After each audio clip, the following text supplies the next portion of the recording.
This is Retrospection Radio.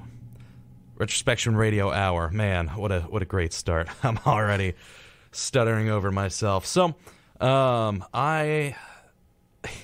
it's been about a month since we were last on. The semester ended. Whole bunch of stuff changed. We're no longer Mondays in the afternoon. Instead, we're Fridays in the evening from 8 p.m. to 10 p.m. I'm testing out live streaming tonight, so if you want, go to retrospectionradio.com and maybe you can find it.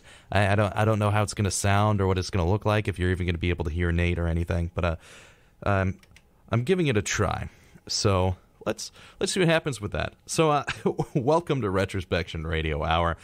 Today we're going to be going over the 1980s, specifically 1985 to 1989. We're going to be talking about Ronald Reagan, rock and roll, the end of the Cold War, and just a lot of really fun 1980s stuff.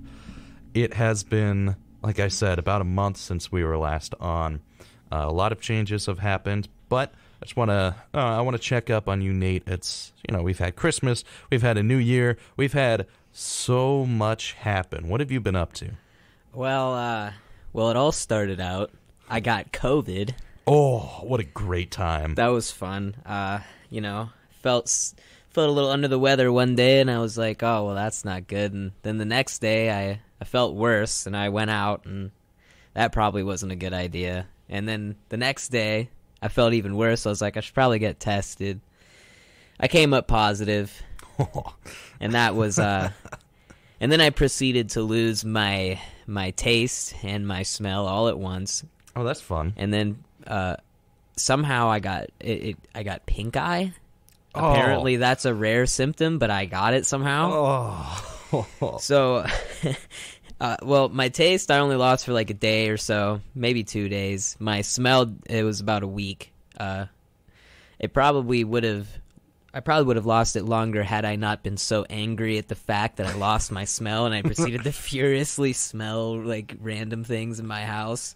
So angry he brings his own nose back into existence. And and in that time I did a lot of reading. I watched movies and I listened to music a lot, but I've read like a lot of books in the past month. That doesn't surprise me. A lot of music, a lot of books. That sounds like your personality. Yeah, and what else has happened? Oh geez. Well, it's kind of in a funk during that time. God, I'm coming out of it.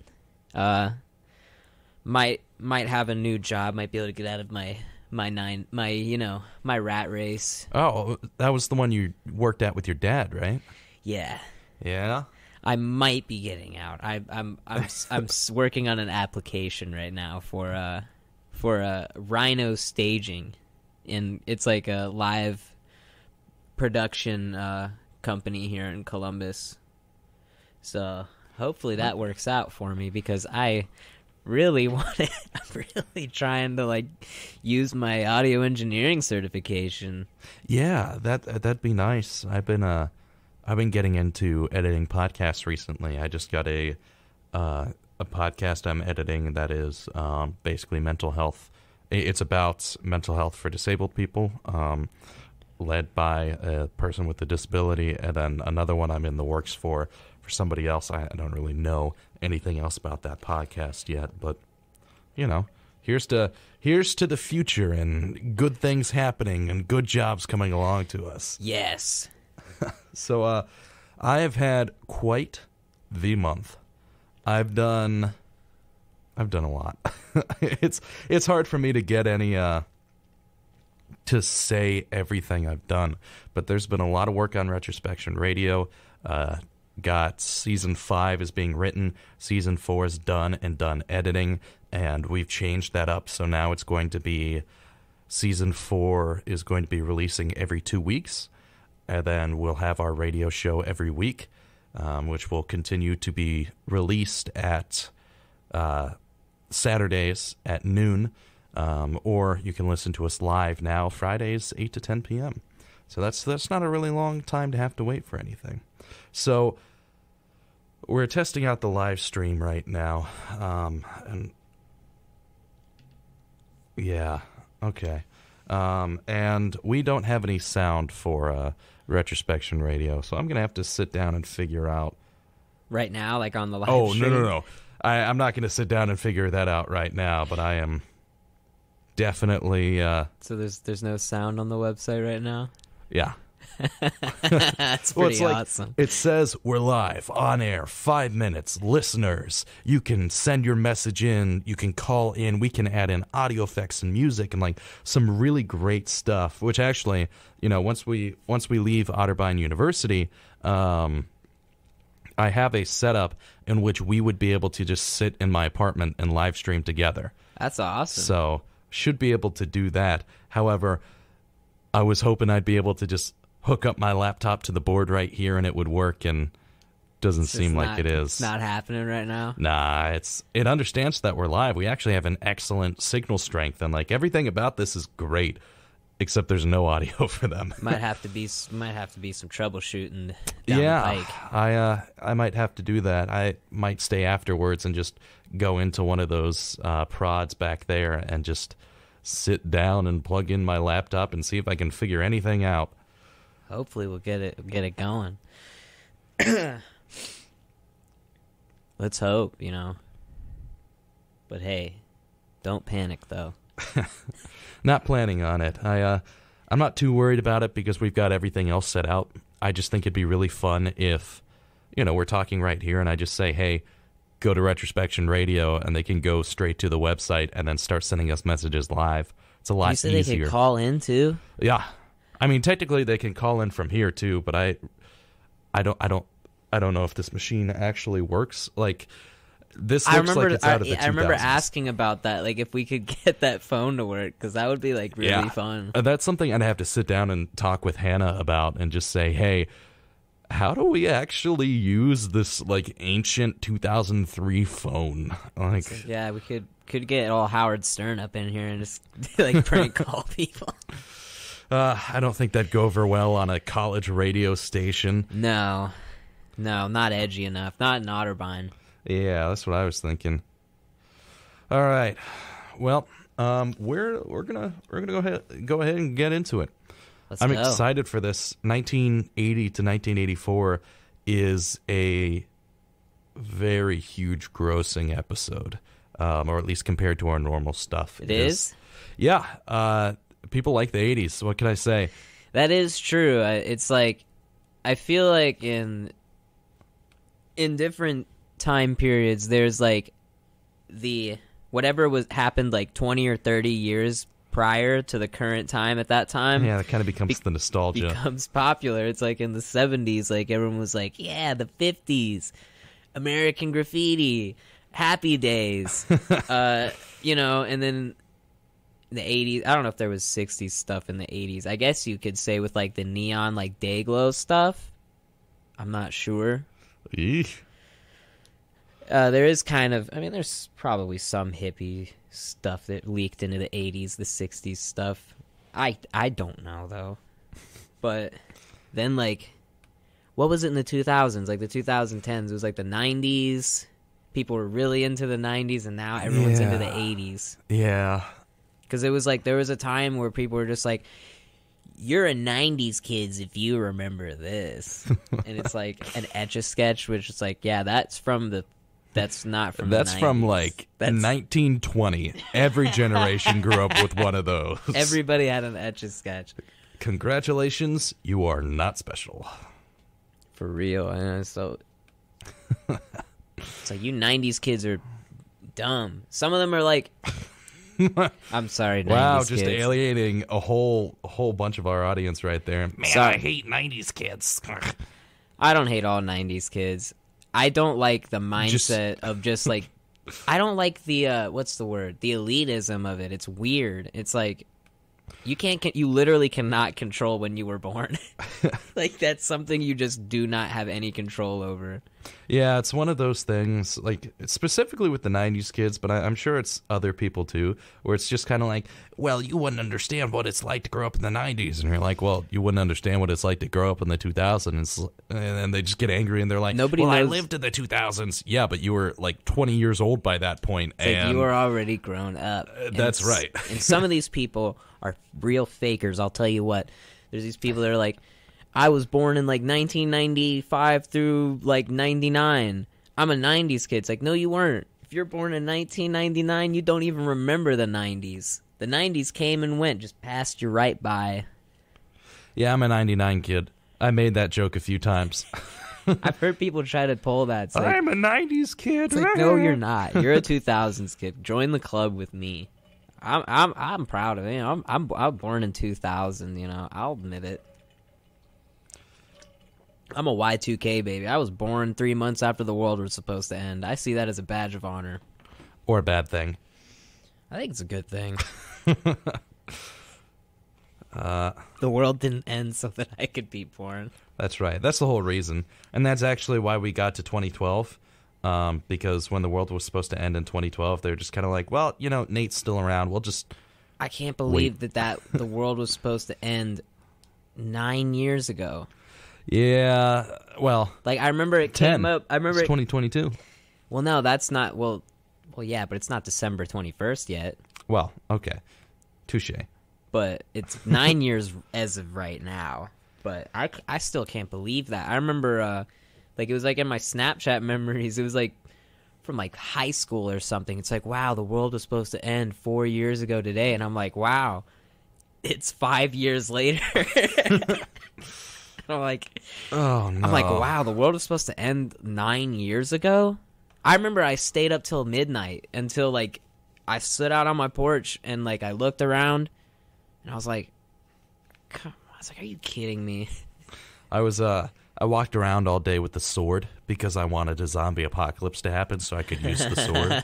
I was 12 years old at the time, so I was like, wow, I've got a sword. I'm gonna kill any aliens or zombies that come my way. That time was special in like 2012 when everyone was like, there's a zombie apocalypse, I'd totally win. And like, I would just be the one just be like, no, you wouldn't. Well, I think, because I know if I saw zombies running at me, I would just be like, well, that's it. Well, guess I'm dead. Because you can run all you want. They're still going to come after you because there's always going to be people to turn into zombies. That's right. And so like, that's why you just go live on an island by yourself. Personally, I'm more scared of like a robot uprising than a zombie apocalypse because like robots are just scary. Alexa, turn off the lights. Yeah, like that. I'm sorry, I don't want to turn off the lights right now. I think it's dark enough. What? Once those Asimov laws start getting broken, it's just gonna, you know. I think every generation kind of has their, like, boogeyman when they're, you know, at that kind of middle school age from, like, 10 to 12 where they kind of assume this type of apocalypse will happen. Like, in the 80s, you got, well, we're going to get nuked, and it's going to be the Russians, and they'll come get us. I think the nuking thing, that was, since nukes were around, that went back farther, like, back into the 50s through the 80s. It was the whole Cold War. Because they had, like, duck and cover and stuff like that. It's okay. You can hide under your desk and you won't blow up. Trust us. You had all these songs about being worried about being nuked. Like, Eve of Destruction and stuff like that. Just people just being like, we are probably going to die. We are probably going to die. Eventually. Okay. Might be a nuke. It might just be of natural causes, or you slipped in your bathroom. Hopefully a little bit of both. Hopefully all three. Slip in your bathroom, and then the nuke goes off. So we're going to hop into the 80s now. We finished off last episode with 1984. And some of our viewers, actually, knowing our audience, a good portion of our viewers have lived through the history that we are telling today. That's a weird thought. That's a weird thought. I mean, it's probably a weird thought for them too. Two 20-year-olds, you know, 22 and 22. Never seen the 80s. Never seen the 80s except for in Stranger Things and, you know, Ghostbusters, and and from there, like Tango and Cash. Yeah, and here we are, like talking about it as if it happened centuries ago, and then we have people walking around like, well, no, Nate, I'm gonna go full Jimmy Stewart now. Well, now there, Mary, I was alive for that. It's like, I think the most I'm not fully prepared to be. I'm not immersed into the 80s right now, I will say, but I did watch Lethal Weapon while I was. See, that's good. COVID. Well, but I also watched the Sam Raimi Spider-Man movies because I couldn't go out. I still haven't seen the new Spider-Man movie. Oh yeah, but you were sick. Yeah, literally, yeah. I was like, it's like I wish I could go, and literally everybody's seeing it without me. Yeah, I remember that night. Dustin made a comment. He said, "Hey, like Nate normally comes to these types of things. Where is he?" And everyone was like, well, "We don't really know. we don't know where." I told them I was grounded. I thought they would figure it out, but they was like, someone was like, "Why are you grounded? You're 22 years old. You can drink." It's like, I mean, like I am sick. I can't. Like I want to. So I watched the Sam Raimi ones, and I did not realize, I've forgotten in those years how awesome those movies are. Until you hit 3. 3 is just a jumbled mess of confusion. The third one, I will say, this might be controversial. It had potential. Okay. It could have been a really good movie. There were parts of it that were really good. Like Sandman's arc, like that was really cool. Even Harry's arc was pretty good too, because he had he had a whole arc throughout the whole movies. He redeemed himself in the end. He had brain trauma from something that happened in the first movie. Yeah. Stuff that he should know. And like he went through. Alrighty. And he went through stuff and whatever, but like, I can't defend Venom though. Yeah, I didn't like Eddie Brock. I was like, why he has no motivation? I'm like, he's just mean. He's just like, and he's just. I lied and I made up some stuff, and then someone called me out, and so I hate you now for the guy that called me out. And I'm like, you have no. It's like the old blues song. It's nobody's fault but mine. It's your fault. And you're gonna go. It's like I'm gonna kill this guy. It's like the first one I liked quite a bit. I remember having... The first one, like, I was laughing. I was like, this is, like, it's funny. It's, like, it's an entertain... It's, like, it's awesome, but it's funny and, like, entertaining. I'm like, this is, like, an actually, like, really good superhero movie. Like, I was, like... Because I remember all these people talk about, it's like, oh, no, the Raimi ones are dumb and corny. And, like, it kind of messed with my mind. And I watched it again, and I was like, you know what? Those people are dumb, and they don't know how to have fun. I mean, they are kind of... Like, it's a Sam Raimi movie. They're so... like, it's like... They're exaggerated, like it's like Evil Dead and like Army of Darkness. Like that's how he makes movies. But I love movies like that. I will say, Crawl, not a good movie. Exaggerated, still terrible. I haven't seen that. I haven't even heard of it. What's it about? It was one of Sam Raimi's horror movies. Brant and I, somebody who played, for our Retrospection listeners, he played Croc and a few other characters in the first season, the first couple episodes, which, by the way, if you're listening and you never really liked the radio theater, I went back and redid the audio of the lodges. Still, recorded it when I was 17 years old with a bunch of 17-year-old guys, and we're all sitting there, and first few episodes may not be the greatest, but come a long way since having a $15 Walmart mic and just a couple towels in the basement to dampen some of the sound. This is a very interesting image. Yeah, well, there was the second episode, Beyond the Surface. I had Nicole, Dustin, and Brant were all in the booth at once, and the microphone is designed to have one person talk into it. Like, that was the point of that microphone. Three people. There were three people talking into it, and like you can still hear it in the audio recording because you've got some people back here talking, and the audience can barely hear them. We have to do something about this. Yeah, and then you got someone like that, and then you got someone kind of like over here, and it's like, what? Look out! There's somebody in that room. He's all the way over there. He's in the other room. And the audience is I'm in the other room right now. I'm really far away. I'm really close, and we got to do something about this guy. It's funny because it's all underwater. Makes it even better. They're wearing scuba suits that have like masks over them that allows them to talk with each other because you can't talk underwater. Yeah. And I was like, well, I can't really make a scuba diving episode without my characters being able to speak, because then that's just 15 minutes of blah, blah, blah, blah, blah, blah, blah, blah. And you're just like, what is happening in this plot? Oh, what a good time. That sounds awesome. Yeah, so anyways, went back and redid that audio, put a disclaimer in there, listen to this stuff instead. You're like, you can listen to the old stuff if you like to, but, let's, we've come mounds and leaps ahead of where we've been. You gotta remember where you came from. Yeah. Well, it's actually, like when you go back and you watch all those, like, really, like, low quality, just silly, like, YouTube videos from, like, 15 years ago. Yeah. I still got all of those. I love those. I love watching those.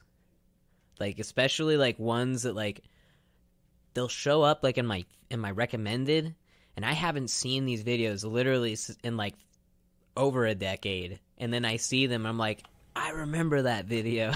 Carl, that kills people, Carl. I remember Charlie bit my finger. I remember Charlie, the pink unicorn, Charlie the unicorn. Yes. Hey, Charlie. Hey, Charlie, wake We're going up. to Candy Mountain, Charlie. Oh, God, they stole my lungs. What a good time. Stick a banana in your ear. And, like, a lot of people talk about, it's like, that's the golden age of the internet. It's like, that's kind of hard to say, because the internet is, like, the internet is not that old. Well, but and it's forever changing, too. Like, it just goes so fast. I will say one thing.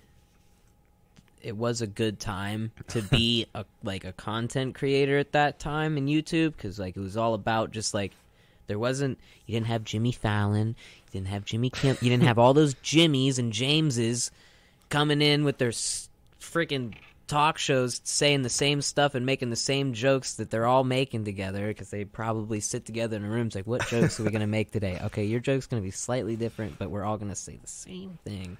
Well, if you remember Machinima, I remember that. So that company came in along with a bunch of other companies before YouTube had their YouTube ads, and they would buy out creators for they would lowball them for like $200. Yeah. And all of these creators were locked into contracts and then realized, wait a minute, I could have done this so much better. So like it wasn't great during that time to like profit, but to get exposure, it was really good, because it was like, if you could just anybody with like a camera and just like, if they had something funny to say or like something interesting to film, they would get like a bunch of views. Like Chad Warden's just some dude talking, it's like Xbox, it's like PS3 made the best games.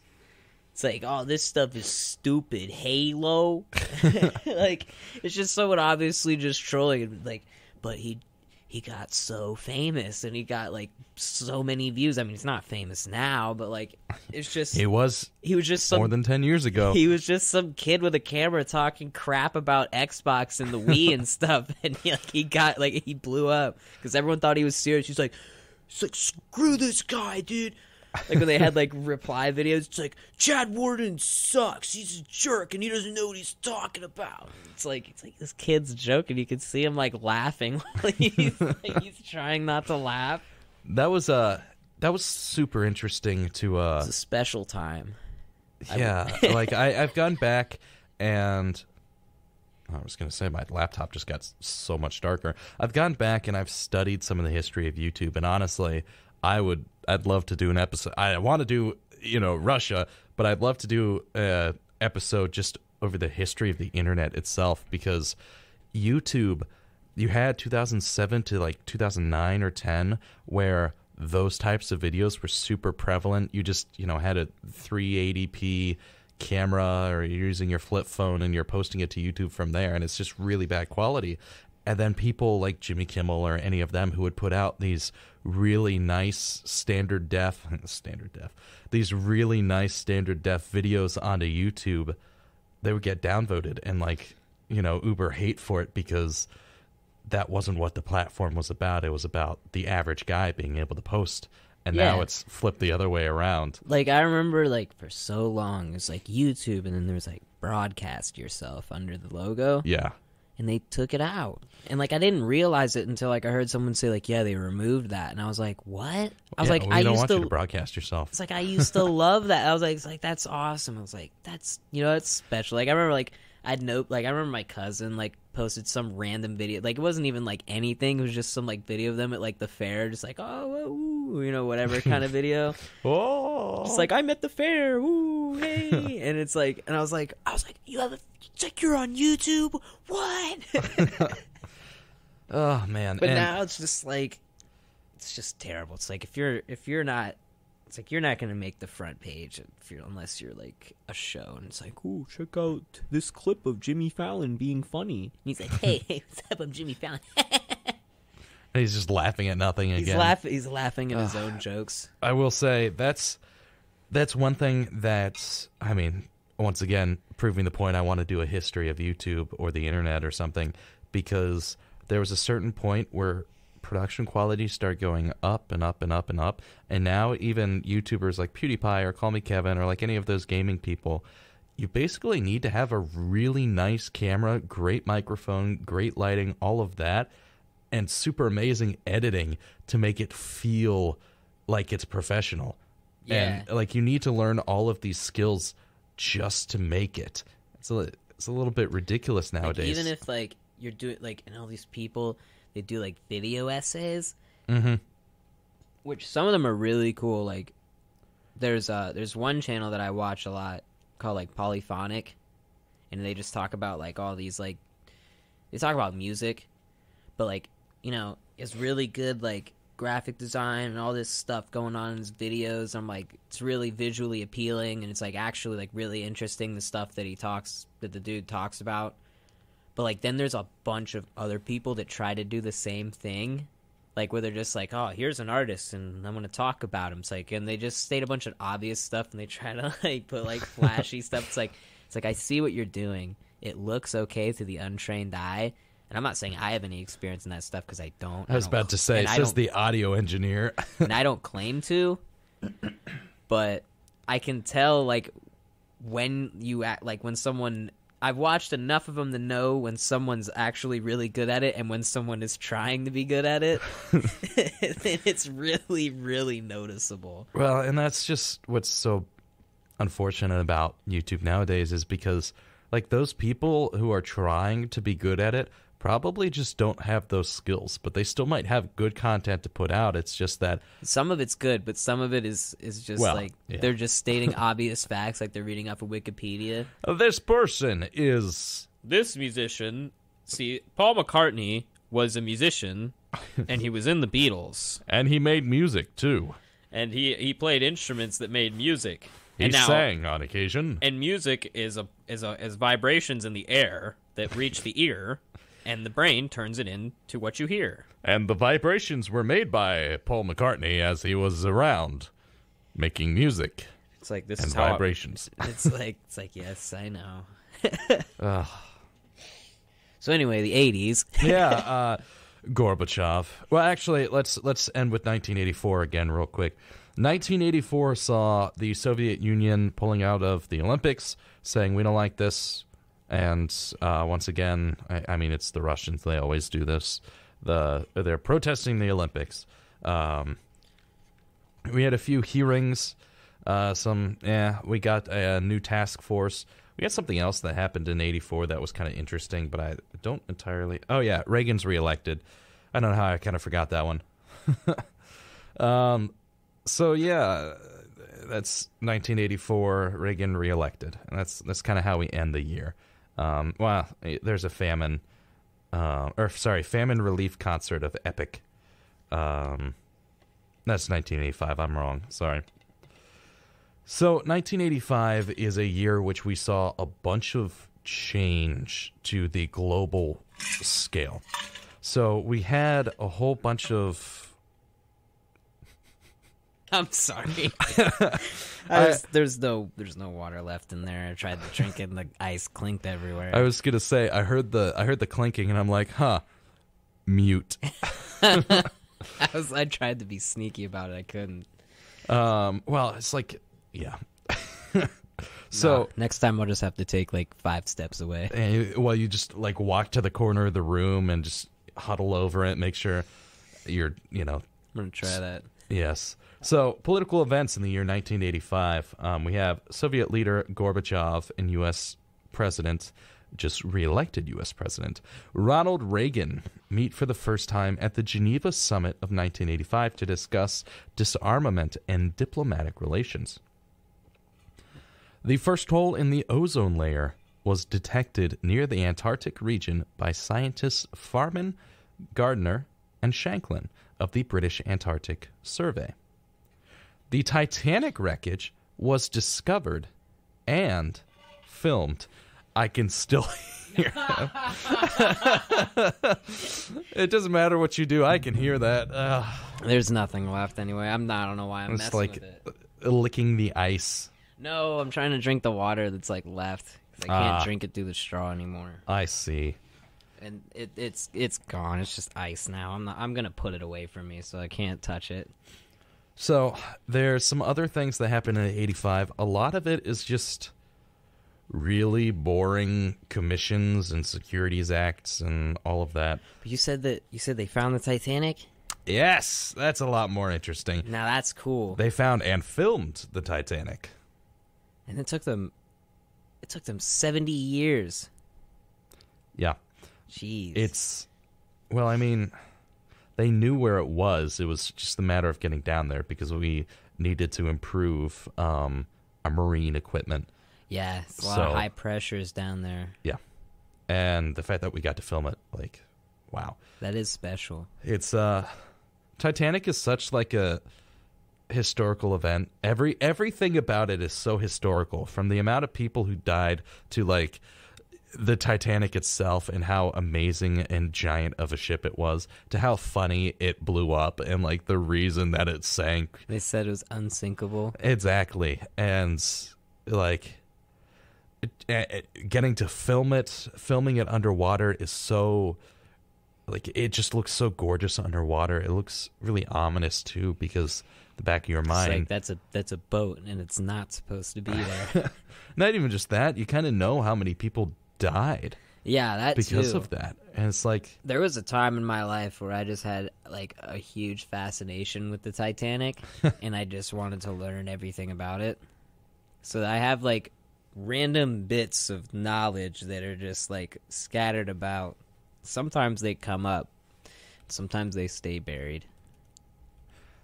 So I had a... Where is this? Okay. I had a teacher in 5th grade who had an old projector that worked for silent movies. So he showed us Phantom of the Opera and a few other things. And of course, as 5th graders were like, they're not even talking. Like, what's the point to this? This isn't good. I wish I had that because I would have loved that. I wish I had that now. Because at that time, I was like, I was watching like Phantom of the Opera. I was watching like Nosferatu and stuff like that. And like, but my brother, my older brother, my only brother, would come up to me like when I'm watching them. He would be like, it's like that's stupid. They're not in color and there's no sound. And I was like, these are like cool. Like I like watching them. I don't know. And he's like, but then years later he'd come around to it. I don't know why. I guess I was just ahead of him sometimes. Just I don't know. I was always just in the really just weird like niche stuff. Like just all the time. There was a Titanic film that he showed us in 5th grade, and I'm thinking it's the 1953 film. I don't know if it's any earlier than that, but I think I know what you're talking about. I've seen like the scene of the Titanic sinking in that movie. Yeah, maybe it's Saved from the Titanic, 1912.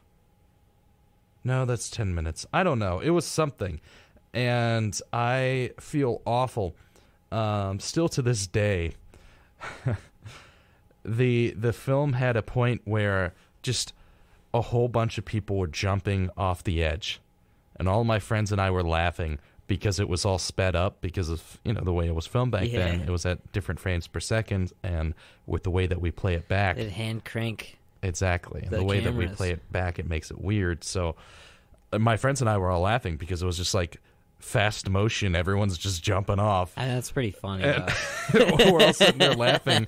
And I look behind me and I see my teacher is like, he's got a tear going down his face. And he's like, he seems genuinely like really into the movie and sad about the Titanic. And I'm like, we're laughing at these people jumping to their death because it's all sped up and it looks silly. Maybe he's crying because he's like, this movie's really good. Well, that's what I was thinking. Like, he was kind of a strange dude. I like him a lot, but he was a strange dude. But yeah, I just remember him being overtly sad about that, and then kind of feeling really bad that I was laughing at all these people jumping to their deaths. Because as a fifth grader, I thought this was the actual footage of what it was. See, yeah, there was a time where I saw that clip and I was like, is that real? And then I was like, and then I found out later, I was like, no, there's no way. Like, there's absolutely no way that's made 40 years after the disaster. It's like, there's like, and then like when I realized it, I was like, you know what? It's like, why did I think that? That doesn't make any sense. I'm like, who in their right mind would film that during when it's happening? Like, who would think to do that? And also, how would they get the lighting so well? It's like dark. Well, not even just that. Like, where are you? You're in the middle of the ocean. Are you standing on the iceberg? Are you like? Did you take one of the only dinghies that there were? It's just a lone person in a lifeboat as a camera, and there's people swimming up to him, just like, "Hey, let me on." And he's like, "I gotta get this footage. I'm gonna win. Please, it's so cold. It's so cold in the water, mister. I'm gonna win a Pulitzer for this one." Please, sir. Was the Pulitzer invented by that time? Oh, I have no idea. Not invented. I mean, like, established. I do know Titanic has a lot of interesting stuff, and if it weren't for the disaster of the Titanic, we wouldn't be where we are with radio. That's true, because of the Morse code. Mm-hmm. Yeah, so Titanic was everyone had, for radio and just communicating with each other back then, everyone had a different form of doing it. There was no standardized radio.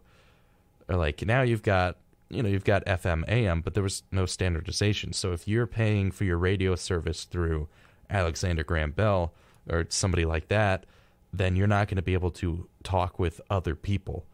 So there was actually a ship that was really, really close by, but they couldn't talk with one another because they both owned two separate radios, which put them on different frequencies.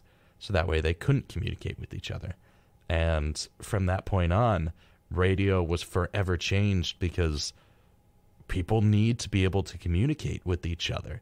They need to be able to communicate with those waves, especially over the ship, because if they don't, then we're going to have another Titanic. So many people's lives could have been saved if that had been standardized. That's true. It's sad. It is kind of sad. So 1985, we're back. Poison pill. Shareholder rights plan, nicknamed the poison pill, was developed in the early 1980s as a defensive tactic used by a corporation's board of directors against a hostile takeover. In 1985, the Delaware Supreme Court upheld poison pills as a valid instrument of takeover defense in Moran v. Household International. You have non-bank bank hearings. Congress held hearings on non-bank banks in response to a proliferation of new businesses selling money market funds and securities investments. You have the Council of Institutional Investors, which are a bunch of pension fund stewards, got together and started, giving out money. Honestly, 1985, not that interesting. Just Reagan and Gorbachev meeting. It's pretty cool. And pretty Back neat. to the Future come out? Oh, yeah. I guess we could look at 1985 entertainment timeline events. I don't know. Some of the movies that came out in 1985. Oh, this is fun. Your yearly inflation rate for 1985 was 3.55%. There was average monthly rent of $375, which is about how much I pay right now, which is funny to me because our inflation has like tripled. Oh my god. It's gotten pretty bad since then. Ground beef was $1.39 per pound. Wow. Potatoes $1 per 5 pounds. Sheesh. That's pretty cheap.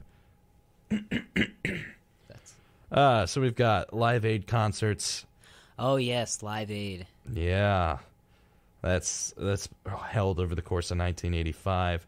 Bob Geldof, Midge-Ear. That's not it. Yuri. Huh? Is it Ear? What? Midge-Ear? Oh, I don't even know who that is, but I know who Bob Geldof is. Yeah, I don't remember Ear. But I don't Yuri. know him for Live Aid. I know him because he was the star in the movie for Pink Floyd The Wall. Some of the people were B.B. King, Bob Dylan, Cher, David Bowie, Duran Duran, Elton John, Hall & Oates, I think the Beach Lionel Boys Richie, played, didn't they? Madonna, Paul McCartney, Queen, Run DMC, and U2. And everybody only knows Queen because of that Queen movie. Yeah. Who would have thought, man, I can't believe it. It's like, I know people really like that movie, but I gotta say, recreating the entire Live Aid concert, it's not impressive. Yeesh. It's kind of lazy. Oh,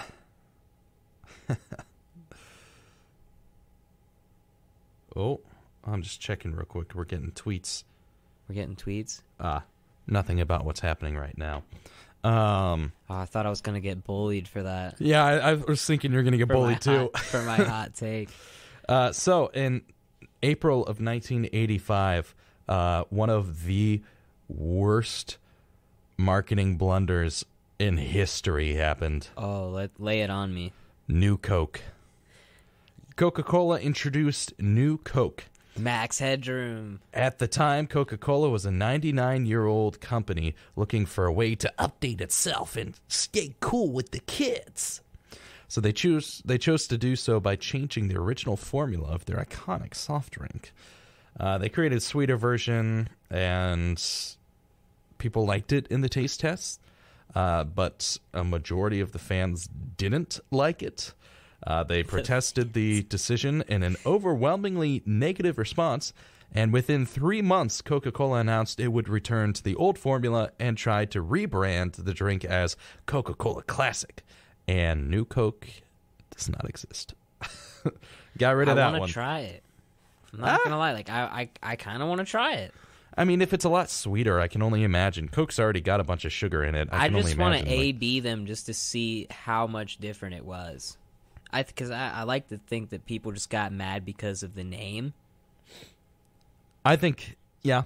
I think that would be one thing of the things, too. I do appreciate about it is, like, one fixture of the 80s was Max Headroom, which a lot of people just use as, like, a parody of, like, oh, this is the 80s. But, like, Max Headroom's, like, a really good, like, parody of just, like, consumerism and stuff like that.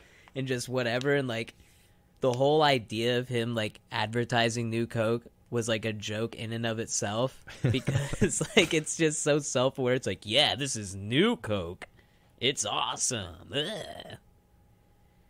It's like, and I never really realized that. But then, like, I saw, like, a little, like, I started to look into, like, Max Headroom's, like, a concept, like, a character more. It's like, it's actually, like, really funny. And then it was, what's even more funny is that nobody really got it the whole time, like, he was around. Like, people were just like, oh, cool 80s thing. But really, he was just, like, making fun of everything about the 80s while also being very 80s. Nothing like, being the stereotype. Yeah, he totally just weaseled his way into, like, the pop culture, even though he was, like, completely against it. Ooh. So, Calvin and Hobbes got a comic strip in 1985. It was their debut in November. Really? I thought they were older than that. Nope. They is not. And of course, we talked about this a bit last time or the time before that. Honestly, I don't remember at this point. It's been a month. We Are the World. Oh, we are the people. No, yeah, we did talk about that. 1985.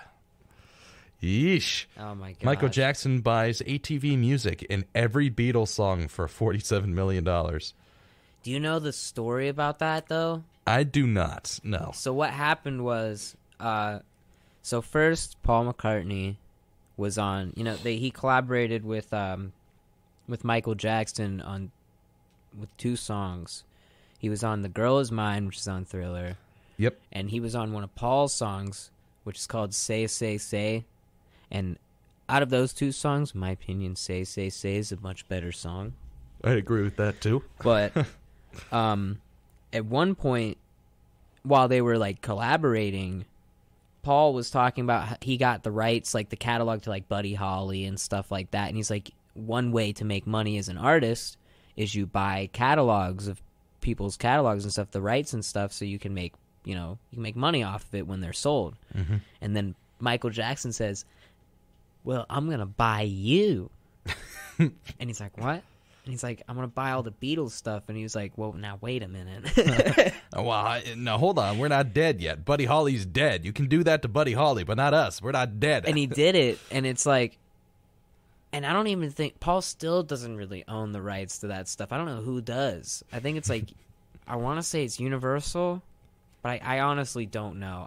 I tried looking it up, and I never, when I looked it up, I never really got a straight answer. Following the death of Michael Jackson in 2009, his 50% stake passed to his estate until Sony agreed to buy the remaining half of the company in 2016, bringing all of Lennon and McCartney's Beatles music under one roof. Sony. Kind of a surprise there. And then Disney's going to buy them. They're going to own the world. We're all going to be owned by Disney. I mean, don't you like the House of Mouse? They're so happy. You have to be happy. Say anything bad, they'll call the CIA after you. I don't know. I think I wouldn't be surprised if the CIA was already after me. Yeah, I was going to say, after all the stuff we've talked about through the 60s and the 70s, I wouldn't be too surprised if the CIA aren't very happy with us. No, yeah. I kind of got into, looking up stuff about Malcolm X recently in this month. Because I started listening, his speeches and stuff, because I never really did before, because, in school, we never learned about him, because they tried to tell us he was a revolutionary and he was bad, which is really not that bad. His speeches, they're not really that unreasonable. It's just he's basically just we're tired of this stuff happening, and it's yeah, fair. And they killed him for it. And and it's just, and I'll tell you, it's really, I would be listening to it when I'm working out, because I listen to podcasts and stuff. I was like, well, I could listen, if I can listen to people talking, I can listen to anything with people talking. So I was like, I'm gonna put this on, And then I watched the movie with the Spike Lee movie. Yeah, it's actually a really good movie. I'm not sat down to that one, but my roommate likes it. I liked it. I'd seen part of it on TV a long time ago, but not all of it. I watched a bit of it, but I actually sat down and watched it, and I was like, this is actually genuinely a really good movie. I was surprised. It was very enjoyable. It's long, but it's like 3 hours and 20 minutes. I thought it hit the 3-hour mark. Oh, it breaks the 3-hour mark. It's almost 3.5 hours long. Speaking of things that break the 3-hour mark, Route 66. In 1985, the historic Route 66 was officially removed from the United States highway system. The reason for that being nobody used it. We have the interstate now at this point, and what's the point of having Route 66 when it was cool? End of an era. End of an era. Really, you still end drive of an it? era. Yeah. It's just not part of the. It's not part of the club anymore. Well, and so the irony is that the interstate, at times, runs parallel to Route 66. So That's weird. you can be driving on Route 66 and just hitting potholes, and it's just like really old and decrepit, and then 50,000 cars 10 feet over from you. But there's no way to get onto Route 66. There's no, like, you'd have to drive off into a ditch and then up onto the interstate to get back on the interstate from Route 66. And then there's, like, especially in the kind of Nevada area, it's all just empty. It's just old, destroyed stuff or nothing. Is there at least gas stations in that stretch? So most of the gas stations are kind of like on both sides of the interstate and the highway. Or, yeah, Route 66. So it's like sometimes if you want to do Route 66, you could do it from really just East Coast stuff to... You're going to go from Chicago to L.A.? Yeah, like you could... Like, it does, but... I mean, more of like, if you're going to do it, you only want to do it for like the first maybe day or so, because that's still kind of populated. But the closer you get to California, the less, like, especially, Kansas, Oklahoma, New Mexico type stuff. Yeah. It's really empty. It's like you better get some you better have some like gas cans in the back. Well, you probably need 2 to 3 jerry cans of, and probably 2 or 3 spare tires. Really? Well, I mean, just imagine the potholes and just the damage done to your car over the course of those hours. That's true. And then there's no hotels or anything, so you're sleeping in the car, getting back up. It's... That's kind of weird. Well, and it's so weird because of how romanticized Route 66 is and how, like... It's just not what it was. No. It's not what it was. We sound like boomers saying that, even though this was... I'm going to make everyone feel old real quick. It is 2022. This is 1985. That's close to 40 years ago that they discontinued the Route 66. Wow. You were alive. Not you, but, I imagine someone listening out there is like, oh, no. Chill down the spine. Exactly. They're just kind of like, oh, no. Kind of scared me, too. Looked right into my eyes. It's like, you weren't alive. You were alive. And I was like, you were alive. You were there to see the end of Route 66, and now it's history 40 years later. If I was there, I wish I remembered it. I would have probably had something to say about it. I would still like to do at least a portion of Route 66 and just kind of like get the vibe for it. Take some pictures. I would, just for like the fact that it was like a really important part of American history. Mm-hmm.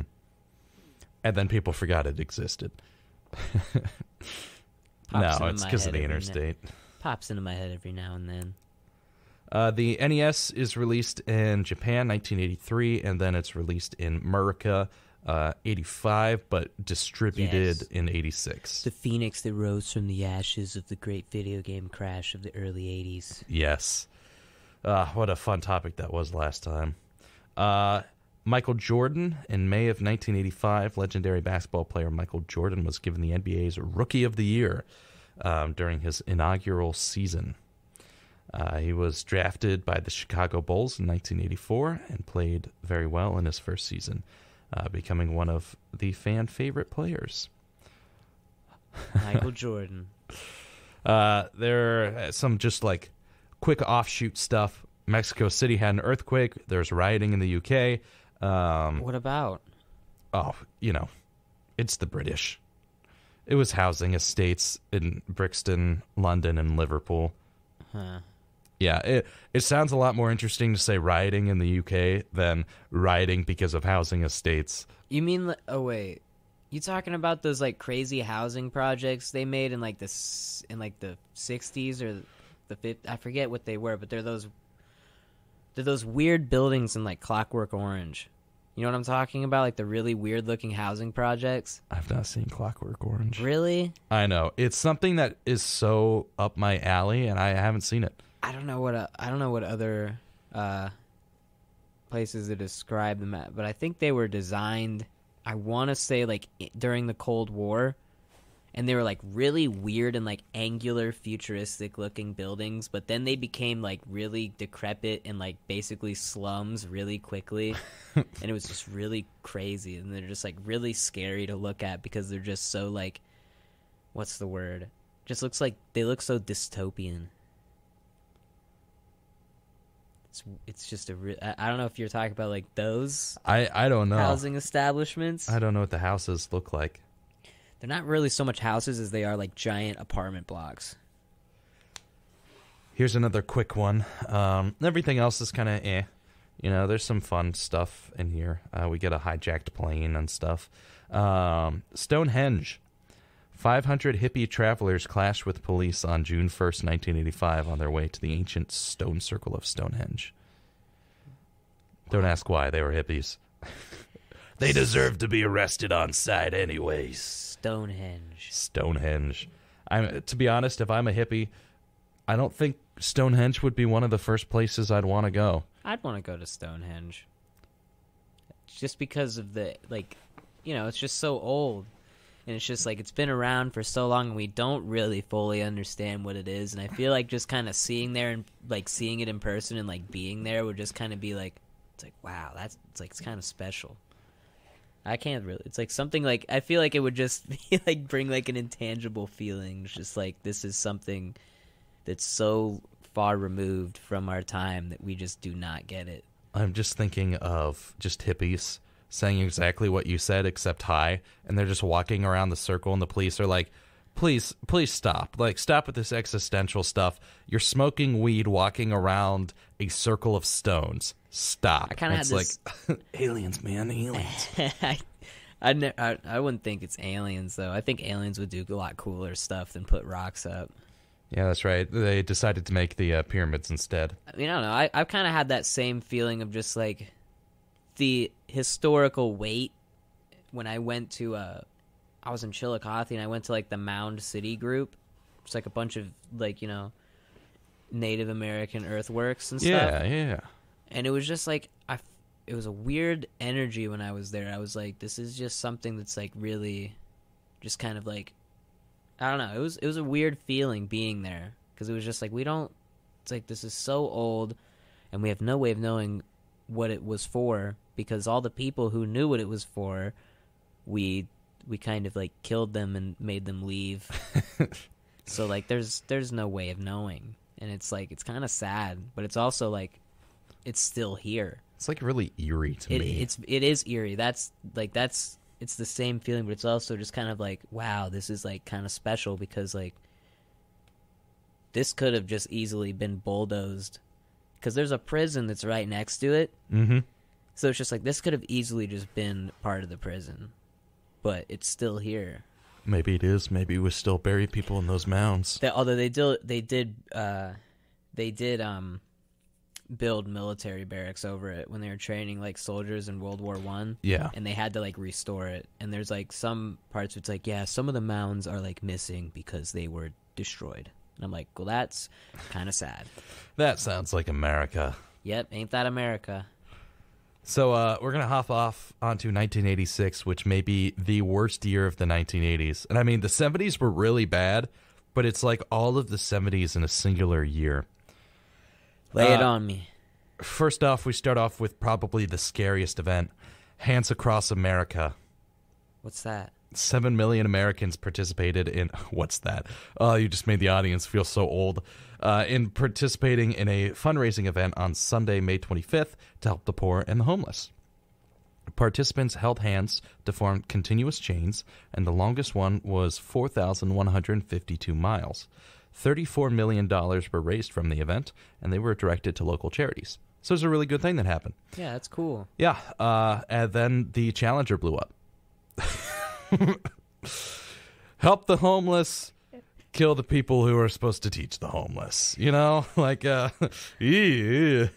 So yeah, the Challenger went boom. Wasn't there a teacher from like Westerville that was supposed to like he was like one of the candidates, like he was like the second, like he was like the runner up, and he just barely like made it. With as much history as I don't know. I remember somebody telling me that. I don't know if he was from North or from South. I want to say South because South is the older of the schools. I don't know. I remember hearing that a long time ago. I don't. And whether or not it's true, I don't know. I was going to say, I can't prove I don't think it. that's true. I mean, a lot of the time when something bad happens, it's from Westerville North because, well, let's be honest here. No comment. No comment. Well, it's like the good stuff. I just don't know anything about North. Good people come from South. I know South a little bit because our theater departments collaborated sometimes. Yeah. And I got to see, although South, scary building. Very creepy. It's a very old building, yes. Very, very, very enclosed, very claustrophobic. I've seen North a couple times. Also very enclosed and weird, but South is a good. You could film a really good horror movie in South. That's all I'm gonna say. The irony to me is like South and North are really creepy and unsettling because of how small and claustrophobic they are. And like South has a hallway where it just goes down, and then you walk like 10 feet forward across this threshold of a door, and there's like another hallway, but they're not connected. Really weird. You've got South and North like that, and then you've got Central, which is just, they said, well, the other two schools were too close, so we're going to make this so open, it's so uncomfortable that it's just empty. Like, there's nothing to Westerville Central besides, like, you've got some of the hallways leading into places, and they're all U-shaped, so you go in one way and come out the other, and you walk into the main area of Westerville Central, it's just, like, 500 feet between the floor and the ceiling, and everything is so empty, and there's like a staircase leading up to a balcony that overlooks an already empty cafeteria. It's just, I wrote a short story about that ended up getting featured in one of Westerville Central's writing magazines. Really? Yeah, because it's a creepy building because it's just empty. It's weird to be in there. I remember when I used to do like summer like theater and I used to do tech, like I'd go out to the cafeteria to hit the vending machine up. Mm-hmm. And you were the only one. Yeah. But I used to ride my bike sometimes through there. A couple times I did. Because like I would ride it to there and I was like, you know what? I'm going to ride my bike through here. And I did. I was like, this is awesome. Well, the thing that always got me was when it was like 5, 6 o'clock. Everyone had gone home. Pretty much all the teachers were gone by that point, along with all the students. And then you go into the teachers' lounge and get those 65-cent sodas. No, when you walk out into the big open space, the lunchroom, and it's just you hear some echoes from somewhere else in the building, and it's clear that there's like other people around, but you can't see them. You have no idea where they are. It just reverberates through the entire building because it's just empty. Like there's nothing to the building besides emptiness, and it's scary. In terms of like just really weird, echoey, kind of ominous. Yeah, is when is in the gyms. Oh, but for some reason, to me, it was the auxiliary gym that really kind of like wigged me out because I might be wrong, but I feel like that one was way more echoey. Way more creepy. I don't know about that, but I know the aux gym I avoided at all the costs. That and locker rooms or like anything on the sports side of the building, because every room on the sports side of the building was so echoey. And I just don't know why, but it was every time I did something and I was alone, it would just scare me because I didn't spend my time over there. In fact, I don't think I've ever been in the Westerville Central weight room. I don't know how to get to it. And I went into the weight room once to get ice because I got shot by a table saw. Ah, yes. And I had to I remember going one in of your many, many wounds. I got injured a lot. I still get injured a lot. I have a new scar on my hand. My table saw scar has another scar. As a friend now? Yeah, it's got a friend. Is that from COVID? No, it's from an arrow. It's at the Ren Fair. Is that where you got COVID? No. No, this was back in October. Oh, I got you. I was gonna say. But I shot an arrow, and like I looked down at my hand, and I was like, "That's a cut on my hand." Shrek, there's an arrow in your butt. And I think it was like the arrow, because usually like you put like hand guards and stuff, but it was just like, oh, you know, you pay like $5 and you get like this many arrows and you shoot them at the freaking target, and it's like, it was fun. Yeah. Although granted, I was, you know, I was a little drunk. What? At the Renaissance Fair? Look, what? There's meat everywhere. There's Guinness everywhere. I love Guinness. What? It's so easy. I'm so surprised. It is so easy to get alcohol at the Ren Fair. you walk 10 feet and you stub your toe on a place where you can get beer. So, as always, we derail. The teacher was from Concord, New Hampshire, and died. She was a payload specialist. So, what was her name? I forget. Sharon Krista McAlfee. Oh no, I'm making all the '80s people so angry tonight. You know, speaking of, I just want to mention this because it's really funny to me. Not about the Challenger. The Challenger's not funny. It's kind of sad. It's sad. But anyway, just a stone's throw away from here, there is the place. It's called like Astronaut Grove or whatever. Yeah, Astronaut Grove's that way. Yeah, it's the. I can't tell where we are. This way, that way. Oh, somewhere wait, over you're there. right. It is. It's this way. It's I that. just Yeah. hit my microphone. But and it's like, you know, around. it's like a bunch of hands going up and like they're touching like the moon or Yeah. whatever it is. And like, you know, it has all these poems and like plaques and stuff. Yeah, And I don't then read those. You go around the side of that sculpture and there's a plaque that says presented, like it was paid for McDonald's restaurants. So like this whole park, I'm like, wow, this is a cool park. It's like a nice tribute to the Challenger. And you go around in this park, it's like Now buy a Big Mac. It's like this was paid for, like made and like, you know, like presented by McDonald's. I'm like, Well, thank you, I guess. it's like what? And I remember I just looked around. I was like, what is this place? I was like, what is wrong with this town? There's never anything like normal. It's just slightly off. Like everything is just slightly weird around here. It really is, though. It's like, it's a really nice city from, you know, some of the history we talk about, but like, if you actually sit down and observe the city,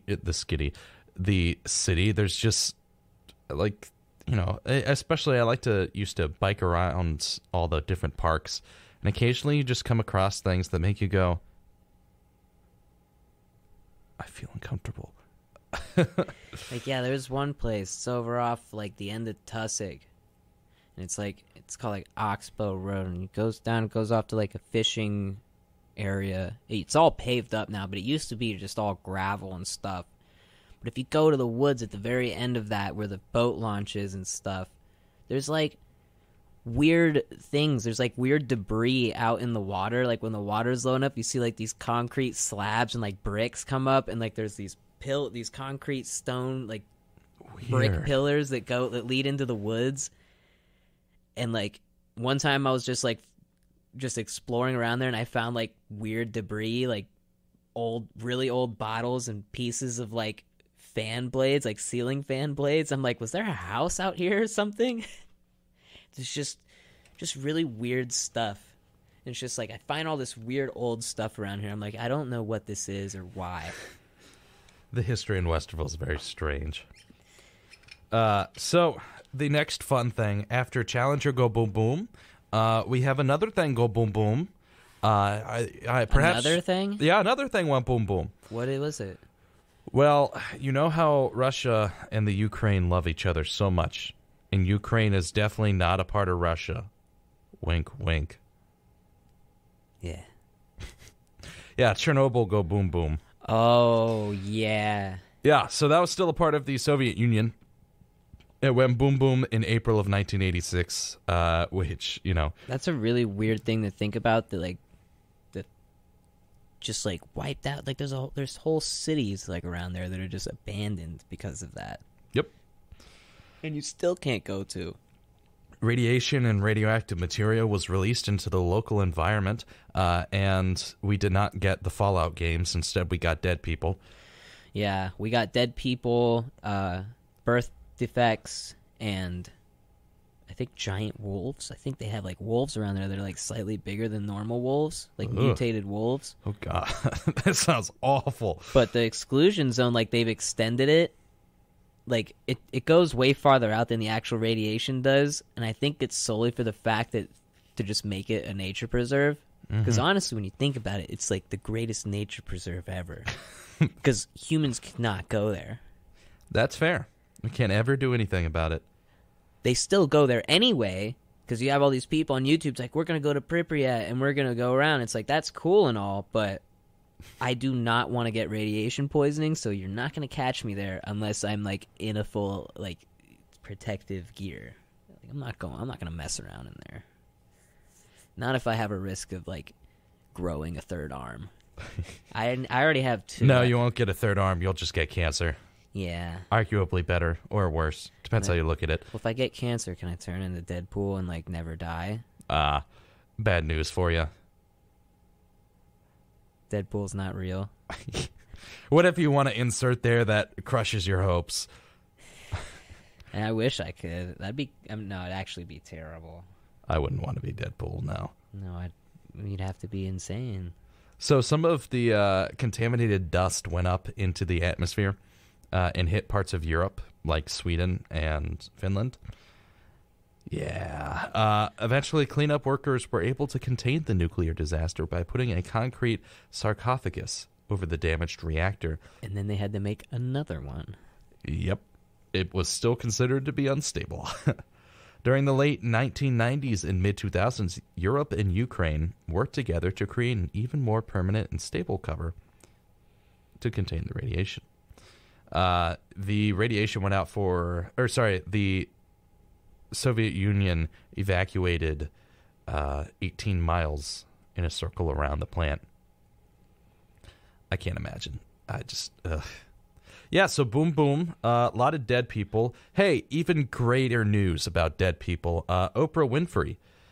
Apparently she's still alive. I mean, last time I saw Oprah Winfrey was on Drake and Josh in like 2003 or 2004, and he's like, I hit Oprah Winfrey with my car.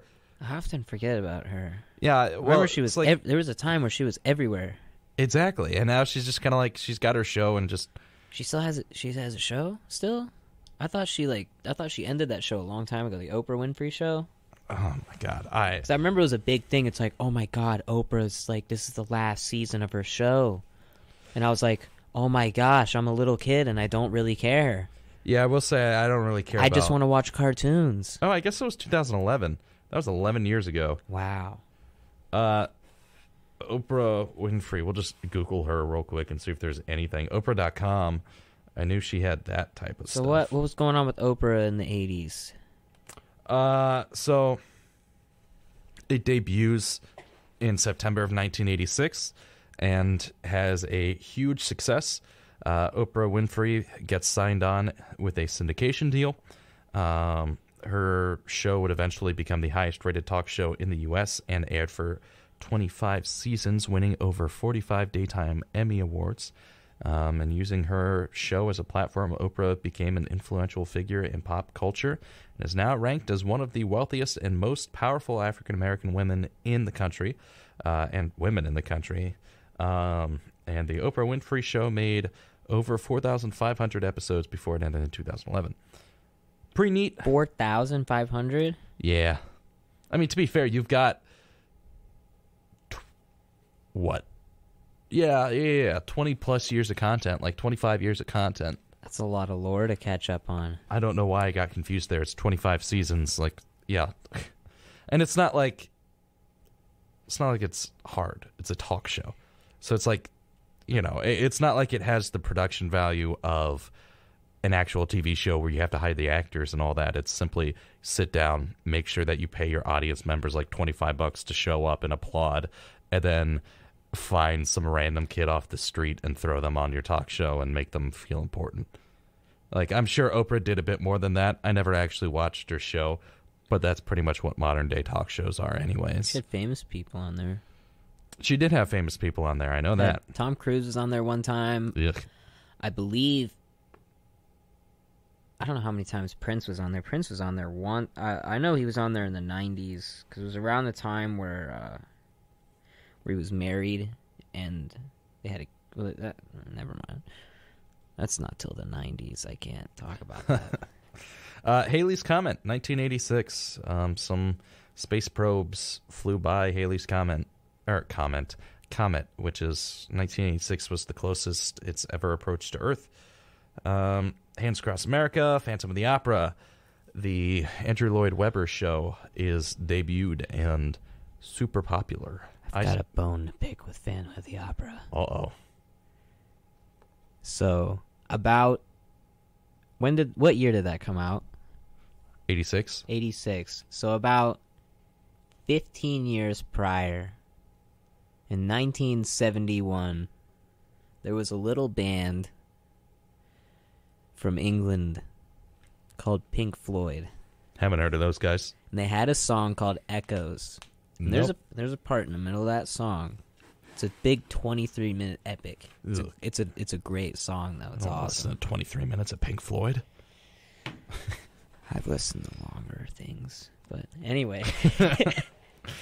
But so at one point it has the Phantom of the Opera, the familiar Phantom of the Opera theme you'll find in one part of the song. It's like da na na na na ba da ba da da da da. Yeah, the opening theme. Yeah, literally, yeah, word note for note. I'm not joking. Go if you don't believe me, go listen to that song. It's worth a listen. But 15 years later, you have Phantom of the Opera. And they don't credit Roger Waters. They don't credit anybody, whoever has the writing credits on that song.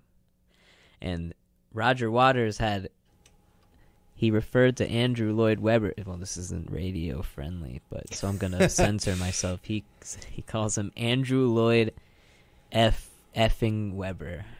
Ah. Which is understandable because, like, he did steal that from him. Yeah. Well, so... But nobody did anything about it. And I don't think they sued him because it probably just would have been too much work. Yeah. But I used to love Phantom of the Opera, and then I heard that and I was like, that's just not very nice of them to do that. It's not very cash money of you. Yeah, I don't know. I'll have to go listen to that song now and just... Oh, I'm telling you. When I first heard it, I was like, I don't know. And then I heard it and I was like, oh my God, they really stole that. I was like, are you serious right now? I'll just Google Pink Floyd Phantom of the Opera, see what happens. Yeah, it'll show. I mean, like, it's crazy. I was like, how'd they get away with that? It's like it's Pink Floyd. Well, granted, it's not, it's not there. It's not The Wall. It's not The Wall. It's not Dark Side of the Moon, and or Wish You Were Here. And I can't blame them. I can't blame people for not knowing that. But it's one of those things where I'm just like, now, like, I can't enjoy Phantom of the Opera the same way. Also, I like Lon Chaney's version of it better because I like weird old stuff. But Phantom of the Opera is okay. Yeah, it's all right. I really like the music to it, but I never really liked the story anyways. So yeah. Yeah. So I just always like... And also I kind of realize how weird it is for like Broadway to make a musical out of like literally everything. But the Phantom of the Opera does kind of... It's reasonable because it's like... It's a really kind of like romantic story where it's like, oh my gosh, he's the Phantom and he's under the opera house and he falls in love with the girl, and it's like yeah, that's musical material. Now, Spider-Man, on the other hand, that's musical material. Well, whew, that's good musical material. That musical really worked. Did a lot. So, speaking of Spider-Man the musical, mad cow disease was mad cow disease was found in the 1986, and it was believed that the outbreak, which would go on to infect over 150,000 cows in Britain, began in 1984. So they finally figured out what mad cow disease was because of, and you can quote me on this, Spider-Man the musical. Some fun facts. We got U.S. smoking is banned on all public transport. Nate thinks this is really funny. U.S. bombs Libya. I wasn't ready for that. I really wasn't. It is kind of out of the way, you know. Mad cow disease. I forgot, but that is a major part of the Spider-Man musical. I did forget about that. Yeah, exactly. Well, you've got Spider-Man, you've got Doc Ock, and then you have the Mad Cow. No, just mad cow disease. Oh yes, that's his full name, Mr. Mad Cow Disease. No, Dr. Mr. It's not even a character. It's just like Spider-Man has to fight mad cow disease. Oh, I was thinking Spider-Man had mad cow disease. Well, he does, but he has to fight it. Oh, he's got to fight it too. So he's got 150,000 cows from Britain he's punching in the face because they're mad. The Swedish Prime Minister Olof Palme was shot dead in 1986. Oh my gosh. In Stockholm, Sweden, when he and his wife were walking back from a cinema. Oh no, it's the Batman origin story. Oh, man, how many times do I gotta watch this? I'm so sick and tired of this. He was famous as one of the few political figures who would walk freely without any security in our entourage. John Lennon did that. Yeah, well, that's kind of why you have to have security now, huh? Yeah. The case of his murderer has several theorists, but remains unsolved to this date. That's a fun little fun fact. That's mysterious. Someone got away with killing a prime minister in the dead of night after a movie. And I wonder what movie it was. Batman. Adam West Batman. I love Adam West Batman. So we have Lake Nyos in Cameroon. Are those even real places? Released toxic gas, killing 1,500 people. 1,000. How did that happen? Toxic gas, you know. Well, Earth bad. I will say one thing. I mean, that it's not out of the realm of possibility for lakes to do that, because I actually learned this from my cousin. He goes like fishing a lot and stuff, and he goes like, you know, different ponds. And I guess what can happen is ponds will flip, which means that like something happens where there's like chemicals under the like the mud and just the soil under the at the bottom, and then like it'll basically like somehow it'll release out and it will kill all the fish. And so like you can't, I mean, you're not going to catch anything. There's like, I remember my cousin's like, yeah, you know, I went to this one spot for a while, but it flipped. And I was like, what is that? And I was like, and he explained it to me, and I was like, that happens? I was like, that's crazy. It's like the all of the algae and the seaweed and all of that type of stuff begins to pile up at the bottom, and then it gets compressed underneath the dirt, and then, you know, it goes from there.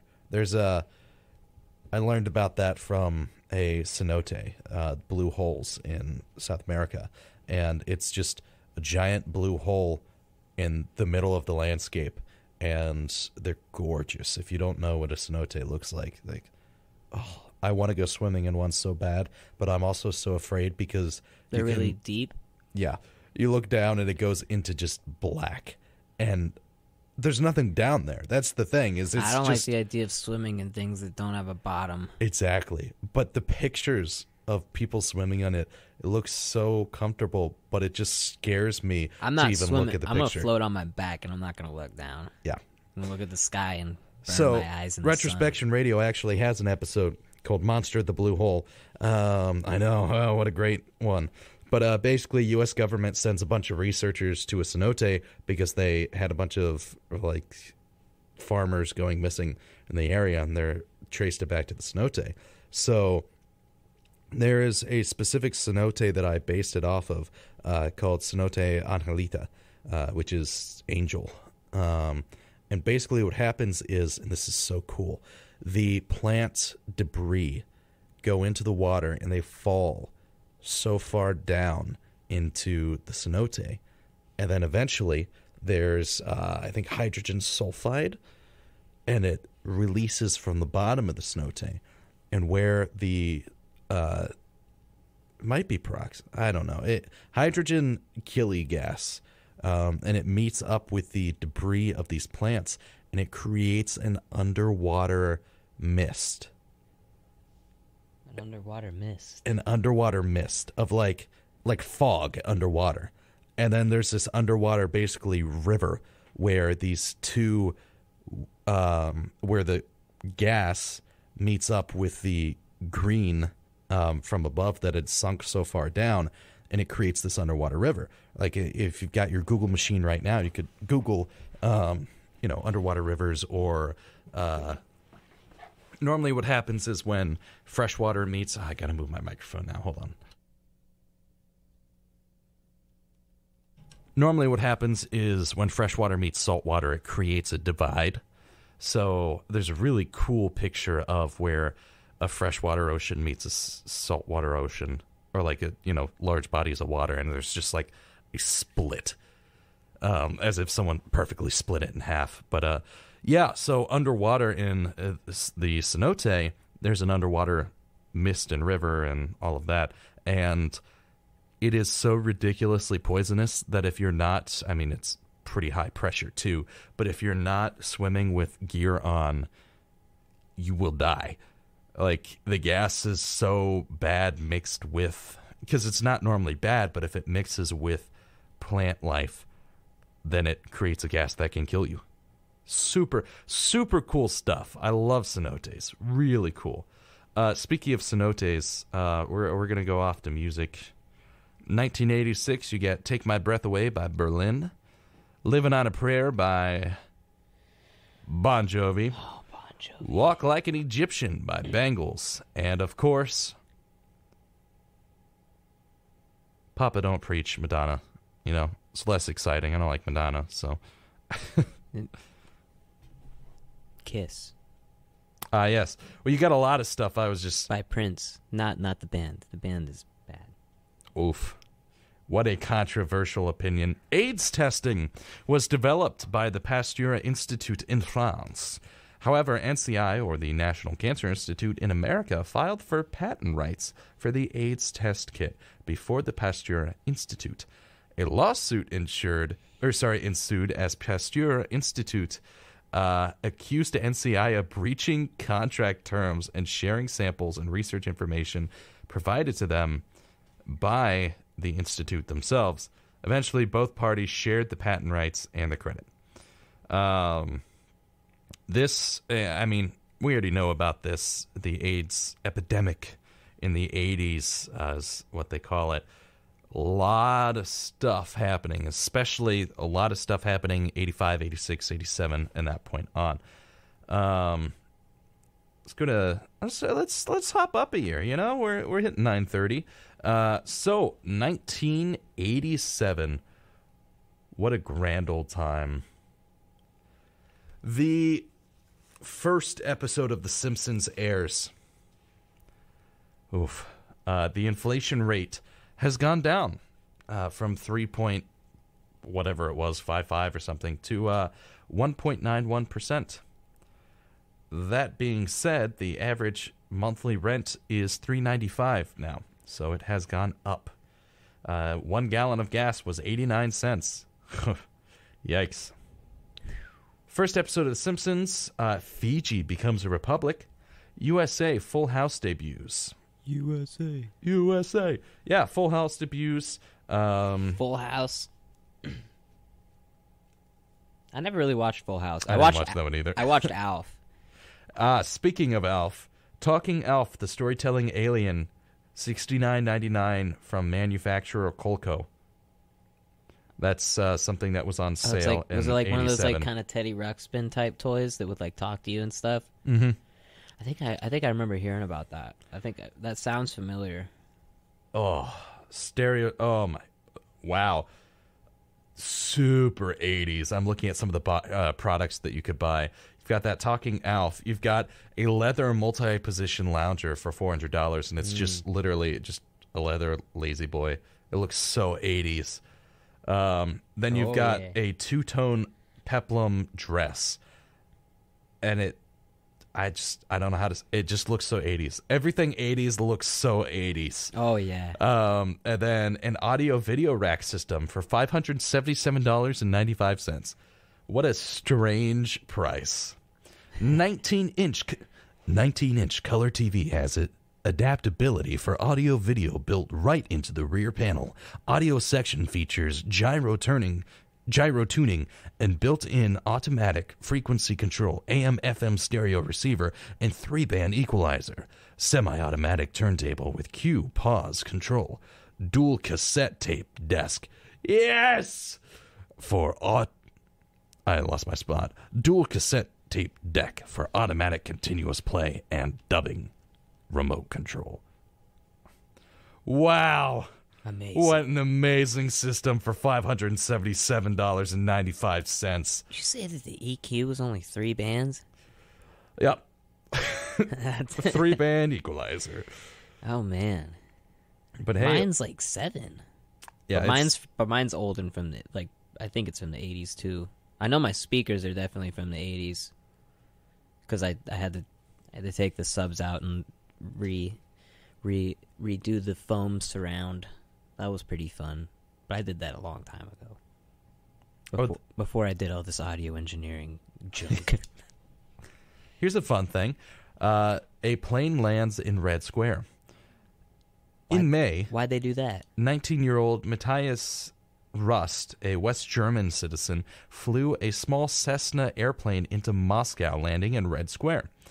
The daring teenager flew the plane undetected into Soviet airspace, stating that his motivation was to bring peace between the Soviets and the West. When he arrived, he was greeted by curious strangers and then arrested for violating Soviet airspace. Rust went on trial and was sentenced to 4 years in a labor camp, but was released after 14 months as part of a goodwill gesture after the signing of a non-proliferation treaty. What a lucky guy. Man. The stunt humiliated the Soviet Defense Ministry as it highlighted flaws in their massive system, and eventually the defense minister and head of air defense was fired. Because a 19-year-old... That kid's got guts. He flew a Cessna from West Germany to Moscow and landed right there. That kid is awesome. I love him. Matthias Rust. Dude, what a man. He is awesome. You've got the Zeebrugge disaster. A cross-channel ferry capsizes outside the harbor of Zeebrugge, Belgium, killing 193 passengers and crew. Jeez. You've got Britain's Order of the Garter is open to women during August 1987. The Order of the Garter is considered the most exclusive and prestigious level of knighthood in England. It originated with King Edward III in 1348. Boomers. The medieval order consists of the English monarch, Prince of Wales, and 24, air quotes, companions, who are chosen each year by the monarch based on their public service. Women were often included as ladies of the Garter, but were never companions until Queen Elizabeth II issued a statute to include them in 1987. I keep forgetting Queen Elizabeth II is still alive, and also that she lived this long. She ages on the money. She ages on the money. That's right. Money. Reagan gave his Berlin Wall speech. Well... Tear down this wall. Well, Mr. Gorbachev, you gotta tear down this wall. It's gotta go. Bedtime for Bonzo.